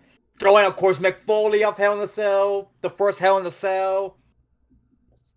The You know, promo it's Hell in a- packages for Hell in The a promo Cell. packages. When they would say Gimmick- Hell in a Cell, you'd get the ominous music and the highlights of the past ones, like The end is near. That package from Armageddon 2000. Yeah. the package from No Mercy 02, Armageddon 05, like. And if Undertaker was in it, it's like, oh shit. You knew Yeah, shit was gonna be Somebody was getting their ass kicked. Even if Taker lost, someone was getting their ass kicked. end of an era when their Triple H and Taker are in the middle of the ring as the fucking cell down to Lowers the to memory remains. Oh, it still gives Shane me chills. McMahon having balls of steel jumping from the top of that big fucker. And that's the big one, not the original one that was like 5 feet shorter. Yeah, that's my number 2. Scott. And number 2, put a cage around the ring in any way, shape, or form, on the floor, multiple cages, put a top on it, put gimmicks in it. I don't care. Anything with a cage always rocks. Steel cage match, war games, Hell in a Cell. I lump them all together myself under one big thing because they're all it's just Hell in a Cell is just bigger. But it's all comes down to, oh my fucking God, what is this? I've had to wrestle in the cage. They're not fun. Especially the cage I had to wrestle in. It was the shits. Yeah. So that's my number 2. Now, did we all pick the same number 1? I better think we fucking did. hope so. Otherwise, It I'm going to be better mad. It better be. There's one match that we have not talked about. And that is the Is Royal Rumble. Royal Rumble. Royal Rumble. Hell yeah. Thank God. Get out! Boss, you're out of here. We're out. That's the reason. It's No, a no, I don't want to hear it. No. Royal. Cut his No, microphone. no. I don't want to hear it. Cut I don't wanna it hear it. out. You're done. Cut. No, not gonna lie, I completely forgot about it. Because it's a battle royal. It's the most famous. It's the one match a year everybody looks forward to. It's Even the most It's diehard WWE haters look forward to this match every Levi single Rage year. quit. I made Levi You Rage did. quit. You gave him an I quit match. The You Rumble lost. is the most fun, entertaining. You don't know what the fuck's gonna happen. Mhm. Mm, When some well, people, yeah, people go when over some the people top rope say and they when, go when you back have the and biggest forth. pay-per-view of your company's year, which is WrestleMania, but some Hi, people say Levi. they like the Royal Rumble show more because of that match, you can't top that gimmick. No, okay. So what was your number one? What was your What number was your one? number one? What's was your your number number one? one? My number one was Scott's number two. Any cage match. Ah, Steel mhm. cage, Hell in a Cell, and especially War Games. But see, you had the ladder and the Money in the Bank and this, and you freaking left off the Royal Rumble. Well, first of all, I forgot about it, sir. I apologize. Rumble! I'll put the Royal Rumble as my number one as well. You Will don't that have save to. anyone's You don't have to. sanity? No. We're ribbing you here about the fact you didn't We're have a number rubbing one you because here. we could have had a Sure, five-way you tie. are. No, I Ricky, that we're not rubbing him, we're ribbing him. There's a big Ribbing difference. Big difference. Big difference. What I'll- you I'll- do- It's the Rumble. I'm not here. It's the I'll fucking have Rumble. a friend of mine to give me a rub out. Holla, holla. But But okay, let me get mine on Yeah. he's got the towel. He's throwing in the towel. That better not be your jizz towel. No, it's not stiff. So Why? it's not. Why is it sticky? Yes. Why is this? It didn't shatter. Taboo. You're not Taz. Oh, You're not Taz, brother. What Is that all his blood? Survive if I let you. You're the. It was him, Austin. It was him all the time. But no, the cage, Hell in a Cell, War Games, they're all the same because they're all a cage but different variations. Steel cage, beat and bloody your opponent basically, and well, yes, the rule structures are kind of like okay, then do I climb out or do I win by pin or submission? Like it's either one thing or the other. With Hell in a Cell, there's no way out. You're locked inside the cell, especially with Taker. What is happening, Levi? You What are are you pointing at? What? What is Levi pointing at? What are you pointing at? Just keep going. It's welling up. It's welling up. It's welling up. Oh boy, boss, you better Okay, quit now where you're head. Okay, We've already heard all Nick. this already. It's No, the it's same okay. drum beat, but anyways, yeah, the Hell in a Cell. Levi, go ahead. Levi, go ahead. He's just going to say the same stuff we did. Go ahead. This is your Jam and John moment, boss. I don't give a fuck. How dare you? Oh, You're never gonna live this down, buddy.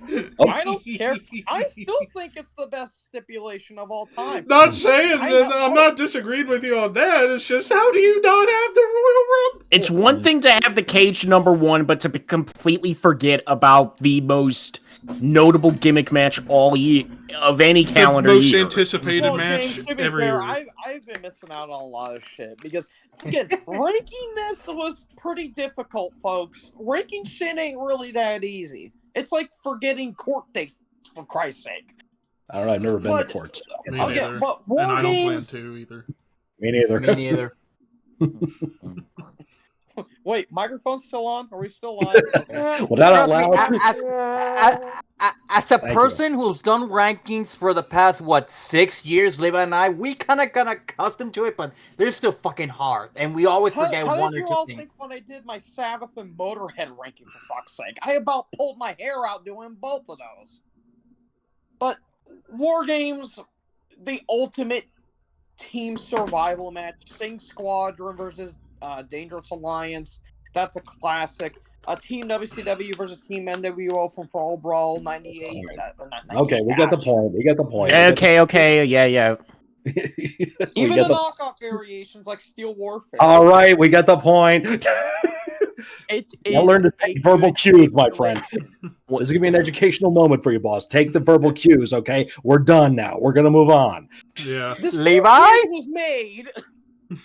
Okay, go ahead. About Actually, the steel cage was made in 1937, and it was a chicken wire cage. Chicken wire, yes. Actually, Somebody fucking was. just Oh fucking my clip God. that. Clip that. That All was right, great. go ahead. Heart Talk about, attack. You see what you did? Now, okay, I'm so proud now, of it, for- Ricky. all right, so now cumulative rankings: Royal Rumble number Royal one, Rumble No, Rumble number Cage one. Cage Hell number in the two, Cell number 2. Ladder number Wait, three. the Royal Rumble was a three. gimmick? Yes, it is. It's a gimmick. Yes, it's a gimmick. It's a gimmick. I'm gonna take the piss out of it for myself. It's okay. I'll overrule you and just say yes. he's it's a the gimmick. ref. What does the ref say? It's a gimmick. Thank you. Moving Stick on. with the go. program, kid. All right. Anyway, this week in Royal wrestling. Rumble, Cage, Yeah, ladder. we've gone off the rails, and it's all Yeah. Boss's fault. My God. This is You're all your welcome. fault. You're welcome. Oh, I'm just imagining if Walter was here. Oh, Walter would have Oh, killed Walter- Oh, Boss Walter Man. would have My ass. absolutely reamed you even worse than Now, I did. Walter would have also joked and said the Punjabi prison, He Yes, he would. have. He Yes, would he have, would. yes. or he would have said something, He Yeah, would have he said would. the kennel from hell. which could fall under the worst. It could. Oh, We'll let's get to talk that about next that. month, people. It could. Mm. No, the Monster Truck Sumo match. Come on, that's a Yeah, classic. that's up there too. Or the King of the Road match. Oh. Concrete Crip match. King of the Jeez. Spoiler There's a alert. lot of one-offs that. Oh yeah, but we're gonna save it talk for about next that month. next month. That's all next Now- month. But this week in wrestling, well, why don't we? First Well, of all, first, Let's why get don't we? let's get the sad stuff out of the way Yeah. first, and that is the passing of the first big superstar in the Northeast Territory and all wrestling, superstar Billy Graham. After a long history of health ailments, his liver problems in the 80s, well documented into the 90s, in the 2000s, I should say, had to have his liver transplant. He was thankfully came out of that good, inducted in the Hall of Fame 2004, and then he fell out of favor again with WWE because, let's face it, he was a bitter old fuck.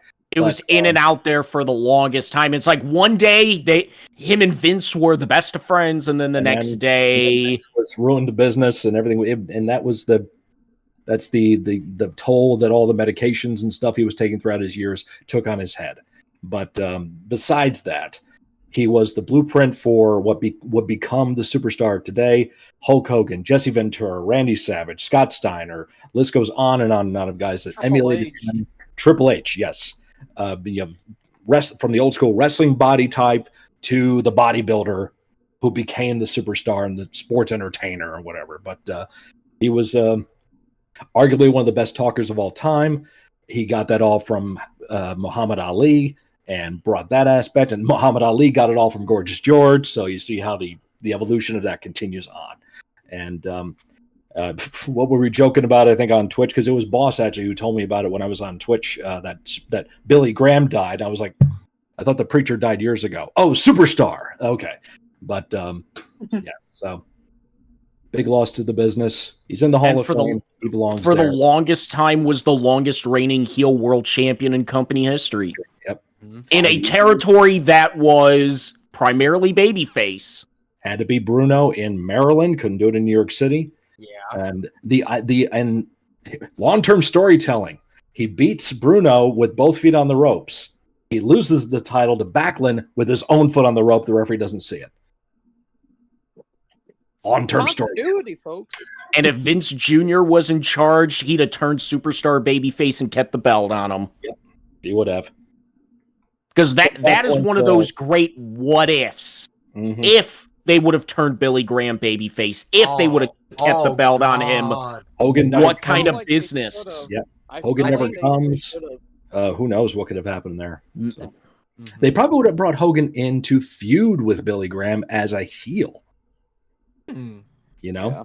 It's it would have one been of like Hogan those. Savage, but Graham Hogan with Hogan as the heel. It'd be one of those interesting things because Now he was over as a heel.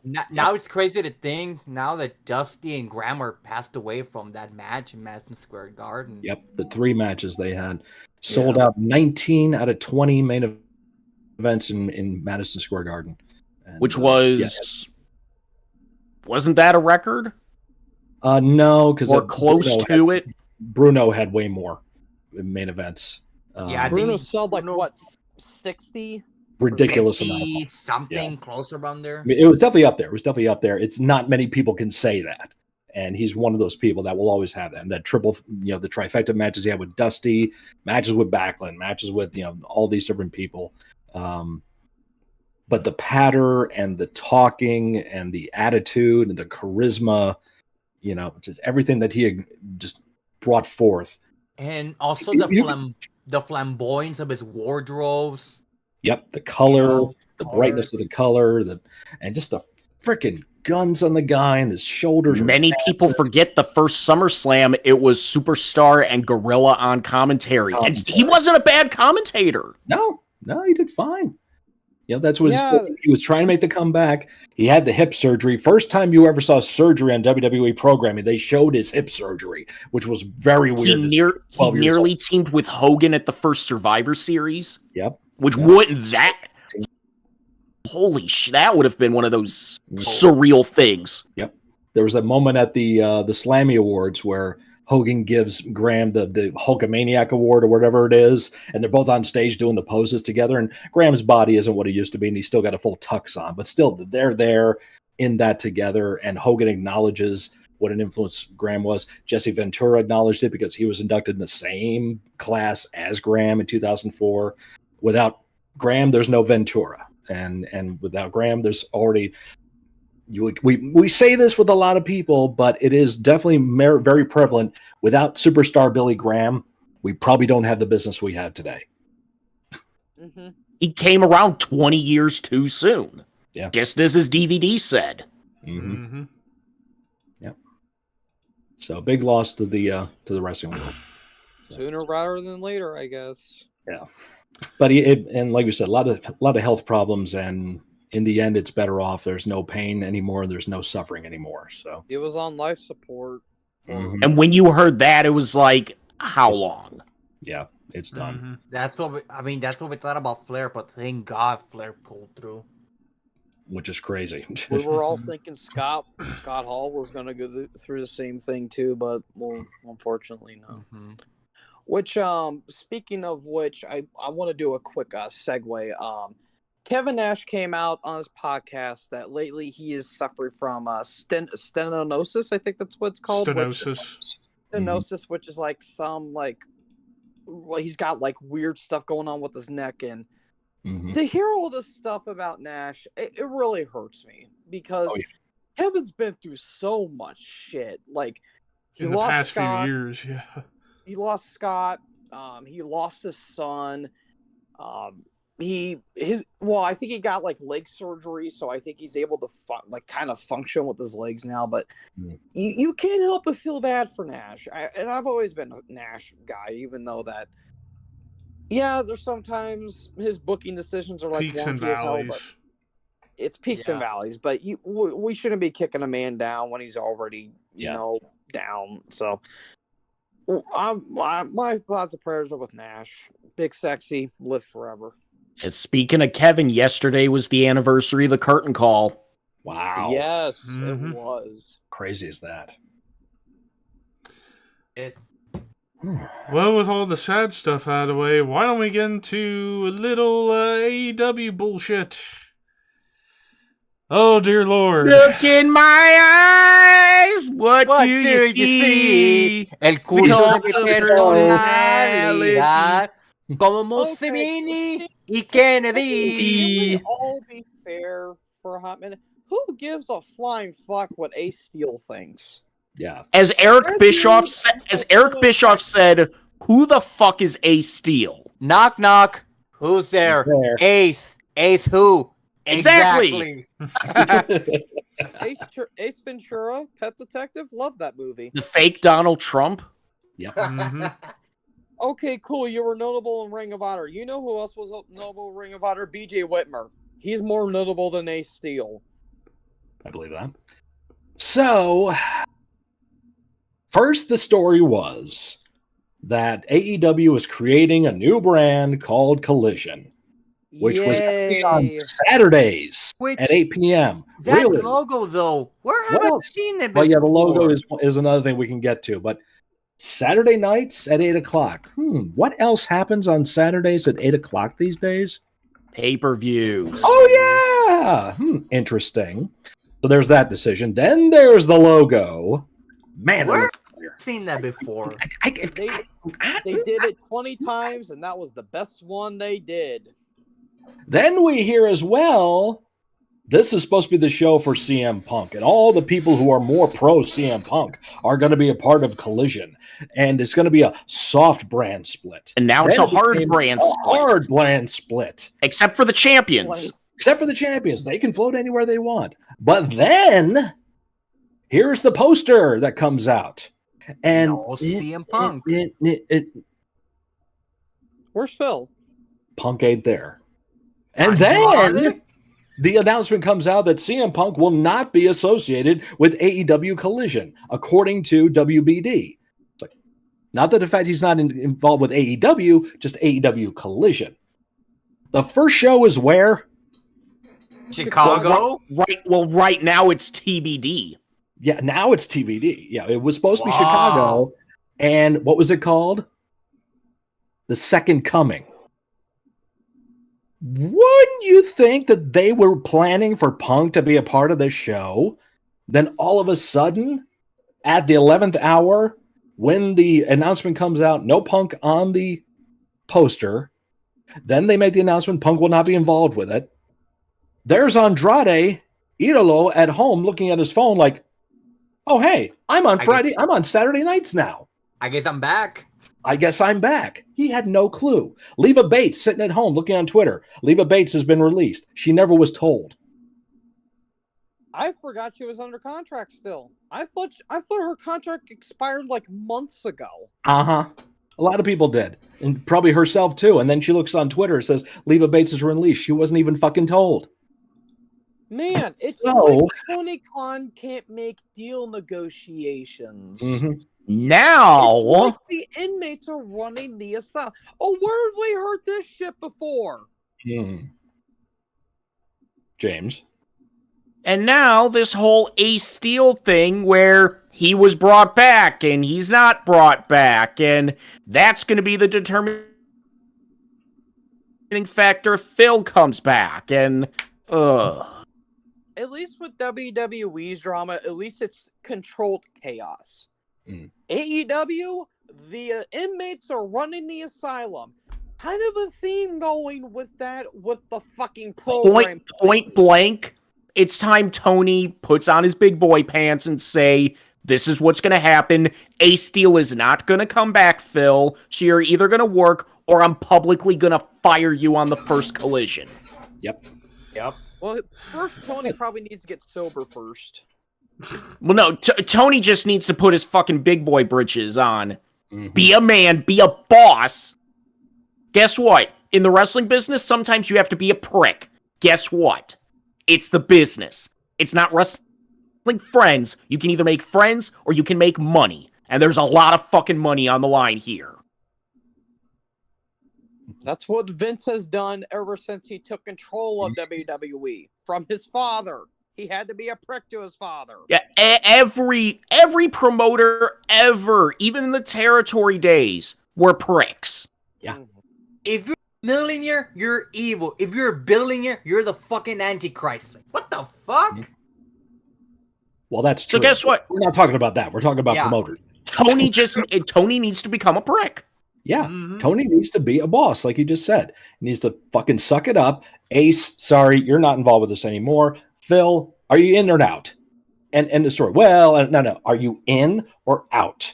Well, I'm out. Okay, here's your payout. Thank you very much. I'm going on TV. I'm going to fire you. Just have a good day, okay? Go and touch grass. Because that's what he said on Instagram. That's what Punk said. So Well, that was a shot. That was a shot at Brian Alvarez. So. at Alvarez, but still, that's why I'm throwing it out there. So I the don't point believe- being, Honestly, I don't believe this is all part of an angle. It's too clever to be part of an angle. There's some. It all depends of what they announce. If they announce this is- Collision is in Chicago, then we know. But if they announce it at Daly's place, which is the backup plan, then it's like Phil's not coming back. Mhm. And then it's like they created the second show, second brand for nothing. Yeah. Because who the fuck's going to care about that show now that he's Nobody. not going to be a part of it? Right. When does it Big air? Star He's company. the biggest draw in that company, whether people like it or not. And they are... they are going to let Ace Steel be the determining factor. Mhm. Who cares? Mhm. Who cares? I'm about to lose my voice. Yeah. There's a reason. I mean, Ace was a good worker and all, and he was trained Punk, but there's a reason why he never made it to any major promotion. Okay, Ring of Honor, yeah, that's about as far as he got, but he just never had anything himself that was marketable. Punk was a better talker, better worker in the ring, better character. Colt Cabana, better talker, better character in the ring. Blah blah blah. So they got more exposure, and Ace kind of rode their coattails in the Ring of Honor, and that's been it. And that was 20 years ago. Since then, there's been nothing this guy has done, so he should not be a factor. And that's another thing I'm starting to realize too with this whole Punk drama. That's really what Khan is mainly focusing on, and not his own programming. Nope. Because I'm really starting to lose my fucking patience with this company. I really am. Because Double or Nothing is next Sunday. And they have a thrown together show where they announce matches, I think, on Rampage. I can literally give less of a fuck about. You, first off, thanks for putting Jay Cargill on your main show or on the pay-per-view when you barely fucking feature her. Good job, Khan.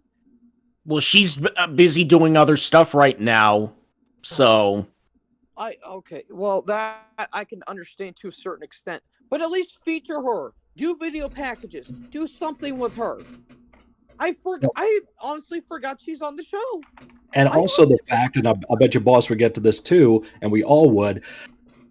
You want to sell thousands of tickets at Wembley Stadium? Great. Good for you. That's in the future. Your pay-per-view that boss just saying is coming up soon, and you ain't got shit promoted for it. Exactly. Where are your fucking priorities, Tony? What the fuck is going on? You got a 4 pillars match that really only one pillar matters, and you know who the fuck's gonna win. And yeah, by the way, they were featuring one of those pillars, Darby Allin, in a thrown together tag match against Big Bill and Lee Moriarty. Wow. And you want to know who Darby's tag partner is? Orange Cassidy. Rest my case. They're done. Oh, also, by the way, they're turning Sammy Guevara babyface. Why? Nobody likes that punchable face fuck. There's a reason Andrade punched him in the face. Yeah. There's a reason Eddie Kingston punched him or pie-faced him. That cuntable face. Honestly, I swear to God, the best thing about Sammy is Ty. That's it, yeah. Somebody? She's a bitch anyway, so she's a homewrecker. She's a bitch with a sweet ass. That's all I care about. Sweet ass. And also another thing too. Yeah. Good job, Jungle Boy. You nearly fucking paralyzed yourself against your match against Roosh. So good job there. Even Dutch Mantel called him out on Twitter. He's like, hey buddy, don't do that, please. You're 180 pounds soaking wet. Don't do that. Honestly. And it's not that I don't hate AEW. I want them to succeed. They ruined Wardlow. They had the next Batista on their hands. Yep. And what do they do with them? 1 year ago, he was the most red hot babyface they had in the company. And now he is colder.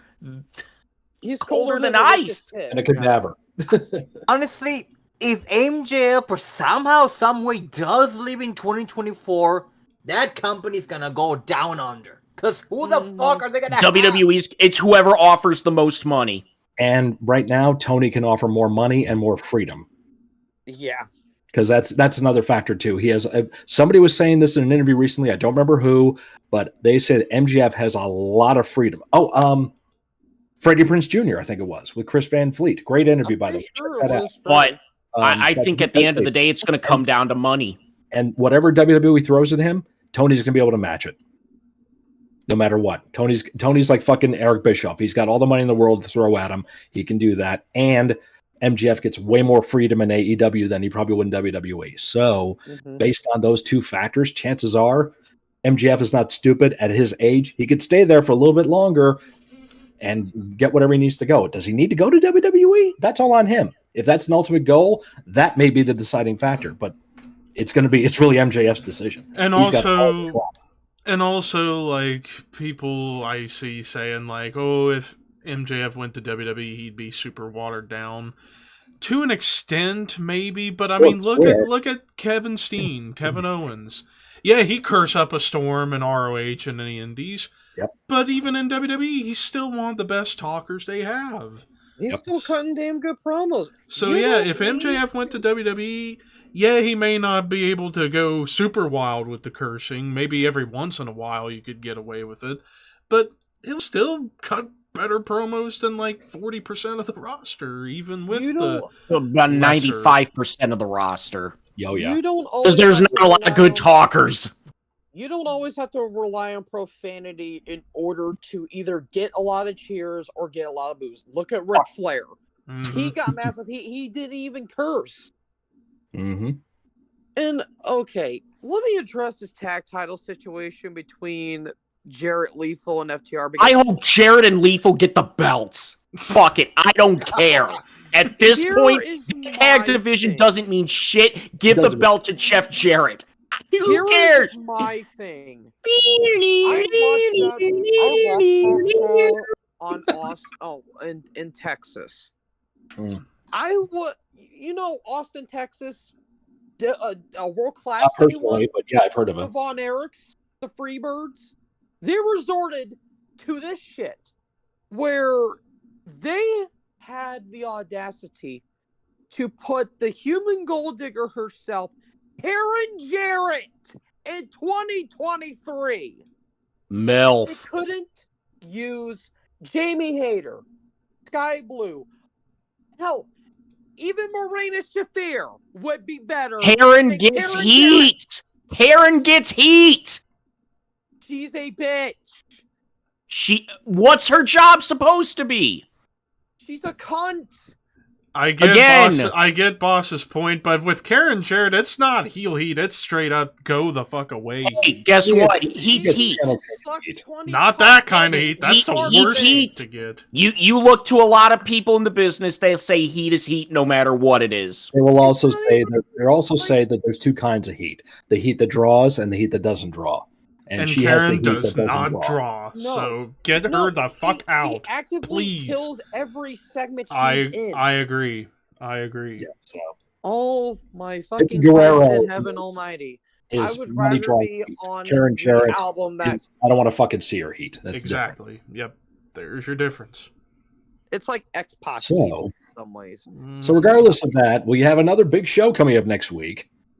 Yeah, a show that I have somewhat interest in. So. Actually, WWE Weekend. Yeah, Night of Champions Saturday and NXT Battleground at the same time as Double or Nothing. The first time since, what was it, Mania 5 and Clash 6? Where you had I wonder who's gonna two win. major companies competing on the same I wonder day. who's gonna win. They probably AEW because a lot of people aren't caring about NXT. That's true. But if it was Night of Champions on Sunday, then it'd be different. Way different, yeah. But NXT, not a lot of people care about. If you've seen the ticket buys for Double or Nothing, oh sweet Jesus Christ! They've barely sold 200 extra tickets in the last month. Wow. Yeah. They're going to be under 10,000, and last year they had 16,000. All because Tony Khan doesn't know how to build a fucking card properly. Can't focus. Again, it's just like part of me wishes I could just fly over to Florida, track down Tony Khan, strap him to a fucking chair in a dark room with a light, and interrogate. Whatever you do in the privacy of your own room is your business. Will you let me get to my point, James, without your smarmy shit? I could have had Anyways, the opportunity to do that myself. This is my time. Shut up. This is my time. Shut up. My time. It's my time. Hard times. Bitter time.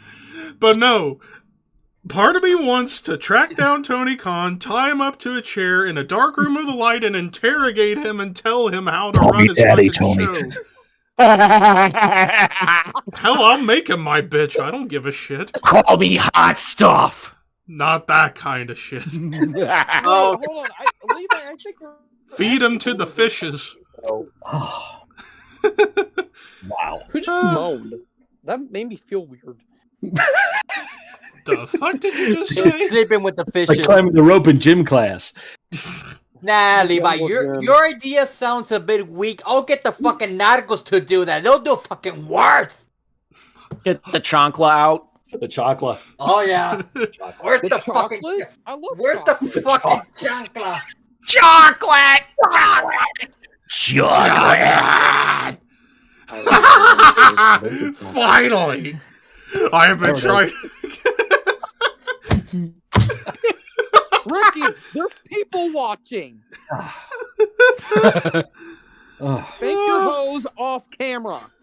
All right, so what's our topic tonight? I don't know. I just fucking. Something about Tony Levi Khan. tying up Tony Khan Oh. and tickling his feet. Oh, I guess so. Wow. I guess. Whatever it Okay, takes. Terry Garvin. Jesus. Wow. You There's a- really Yeah, went there. If you know, you know. Oh a man. reference. Not the same Terry Garvin who is Terrence Garvin, who was a wrestler. It's a different Terry Garvin. Yeah, just look up Sid Vicious interview on it. Yeah. Beefy. Girthy. Beefy. More diamonds, and they're girthy too. Are diamonds girthy? Scott? They can be in Minecraft. They They can be can. They girthy. can. If you find a Yeah, bunch, blood- that's considered girthy. That's girthy These diamonds. aren't blood diamonds, they're butt diamonds. Butt diamonds. Butt That was my diamonds. nickname in high school. Scratcha! Butt scratcha! Scratcha! Get your butt scratcher, yeah? Find your penis. Also, Find your penis. $1. $1. Find your penis. quick mention, real quick, to any of the people that are pissed that Seth Rollins has gotten a quote unquote life-changing Hollywood scene when he's in the movie for like 2 minutes.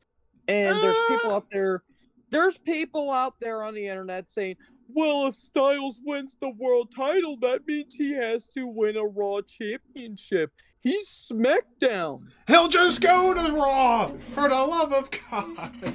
This is the same company where the owner hated the top guy yet still put him in title matches. Mm-hmm. Wait, what top guy? This is the same company where Triple H kidnapped and married the boss's daughter and no cops were called. Yeah. This was the same Nothing makes sense. Not everything in wrestling is supposed to make sense. Fucking wrestling. It's Katie fucking- Vick. This Is is the it- same company that has gotten away with murder many times. Undertaker murdered Paul Bearer alive on pay-per-view. I just find it coincidental that what's the name of the new Captain America movie? New World New Order. World Order. Who's in it? A wrestler. Yeah. So Right. Too sweet. wait a minute. Put that as a stipulation at Night of Champions. The winner of the match gets the spot, and then AJ Styles gets to be in Captain America: New World Order because he he's can do Yeah. too sweet. No, New World Order. Imagine in the movie. And imagine. Hold I on, swear. no. Hold up, no. Imagine if in the movie AJ, being one of the Serpent Society, he betrays him and he does too sweet with Falcon. Hey, and you have New World Order by Ministry Plane. Hell Hydra. Thank you very much. All right, plug time. Let's get out of here. Yeah. So 10 o'clock. For fuck's sake. all right. So reminder of next week. Next week we will be back for a discussion about ECW. Easy dub. And then, of course, next month we begin June with Game Night. More than likely going to be Cards Against Humanity in 2 weeks' Well, now, time. wait, are we doing it on Steam or are we doing it on the It's a web website? game. It's a web game. Okay, I was about to say. So, yeah, web Okay. game. Great. And then the week after that, we're going to be covering for the 30th anniversary King of the Ring 1993. Following week, The opposite of tonight's episode, the top 10 worst gimmick matches in wrestling history. Oh, that's gonna be fun. And then Because concluding... there's going to be a lot of one-offs. Yes, Yeah, a lot of one-offs. there's going to be a lot of Yeah. one-offs. And then the final week of June, the 25th anniversary of King of the Ring 1998. Yeah, that match. That Mhm. match. Yes. But before we all continuously lose more brain cells, it's plug time for our own shit. So starting with James. You can subscribe to my channel at We Are Pro Wrestling. You can follow me on my very active Twitter account, WAPW_wrestling, and follow me on Instagram at We Are Pro Wrestling _YT. Boss. You can subscribe to my YouTube channel at BossLumpy6, where I do Raw, SmackDown, AEW Dynamite reviews, alongside with other wrestling reviews and predictions. On the other side, I am still doing my Merciful Fate retrospective. I'm just about done, though. And yesterday, I reviewed the newest Frozen Soul album, Glacial Domination. Really damn good album. Really old school bolt thrower worship, or cold thrower as they're referred to. Though the synths Too intros much. could have done without. Yeah, overstayed their welcome if they were just sprinkled and peppered in. But I really enjoyed the album. So yeah, that's what I done for my metal retrospect or my metal review. And you can subscribe, or not subscribe, I keep saying that. Follow me on my dead Twitter at capital B, capital L, A, and capital B, capital A, Antelope 86, where I do nothing on Twitter. Jesus. For a second, it sounded like... I swear it sounded like... I had a stroke. Let me It's Guys, so- if you don't do anything on a specific social media, you don't have to plug it. I have OCD like that, Scott. Well, put it in your OCD brain and you don't have to do it then. Be obsessive about that or I will beat you. I swear there was times whenever he goes silent, it sounds like someone's grabbing his balls and he's speaking high pitch. Like, Ricky? Oh god. Follow me on my dead Twitter, HorrorMaster18. Mike. Follow me at my Instagram, Arkaman Metal God. Is that dead or alive? Dead or alive. Live. Follow me on my YouTube. Arrival.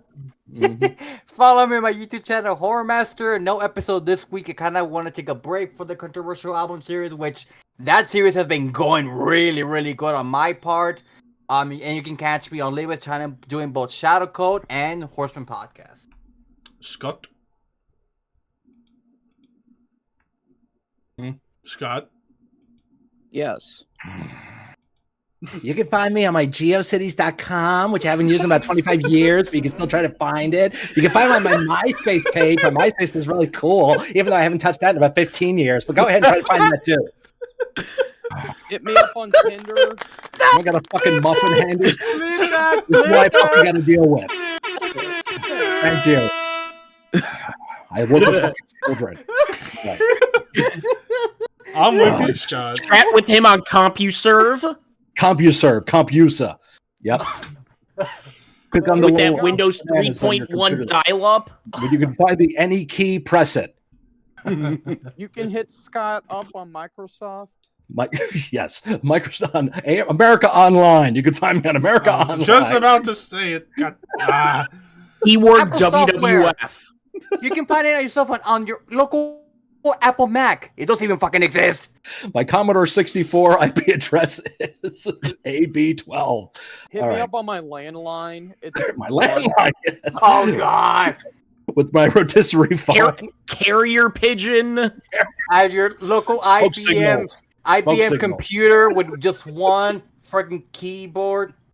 Dot, 4 dots, 2 Dot. dots, 3 dots, 4 dots Yeah. and a square. So anyway, YouTube, it's Mr. Scott. Find my reaction channel, having fun on there. Just put it. But the quiz is about metal quiz. Guess the metal song number 8 today. Tomorrow is a reaction to a new song from Hell Witch.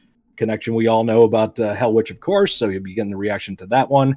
And you also find me on Instagram, on Twitter, and TikTok, because I'm active on all three of those. Thank you very much. Under it's Mr. Scott. And find me on Twitch every single week. Jam it out on there. If I'm playing if I'm improvising to drum tracks, you get to see those VOD. If I'm playing actual songs on there, they're one and dones. You won't see them because I don't want copyright bullshit on Twitch. So you either show up or you don't see it. It's on you. That's where you find me. All right, and then of course, subscribe to me if you haven't already. ThrashManiac99 on YouTube, where I did my immolation ranking, and good God, my brain is still not recovered from how tough it was. Evil. So, anyway, so that was this past week. I did my review for Frozen Soul this morning, and tomorrow will be a review of the new Thulkandra album.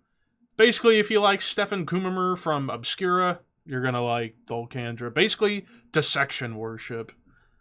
And it's sweet. As far as anything else coming up, of course, bringing back Under the Radar finally this week. And then my next CD collection update, where I'm going to be going over a lot of stuff I got in Tennessee that these guys already know. But that's next week. As far as the next ranking I'm doing, Iron Maiden. But that won't be till end of June, early July. As far as anything else, Eddie is king. Follow me on Instagram at ThrashManiac_YT. That's very much alive and actually growing.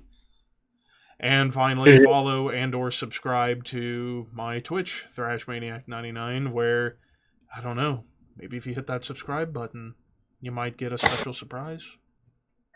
Maybe. Special sound. Yep. You hear a drum. You hear a snare drum. But anyway, so we'll see you next week, as good God, what has happened to our sanity on this day. We'll catch you next week. Keep your horns high and dreams wet.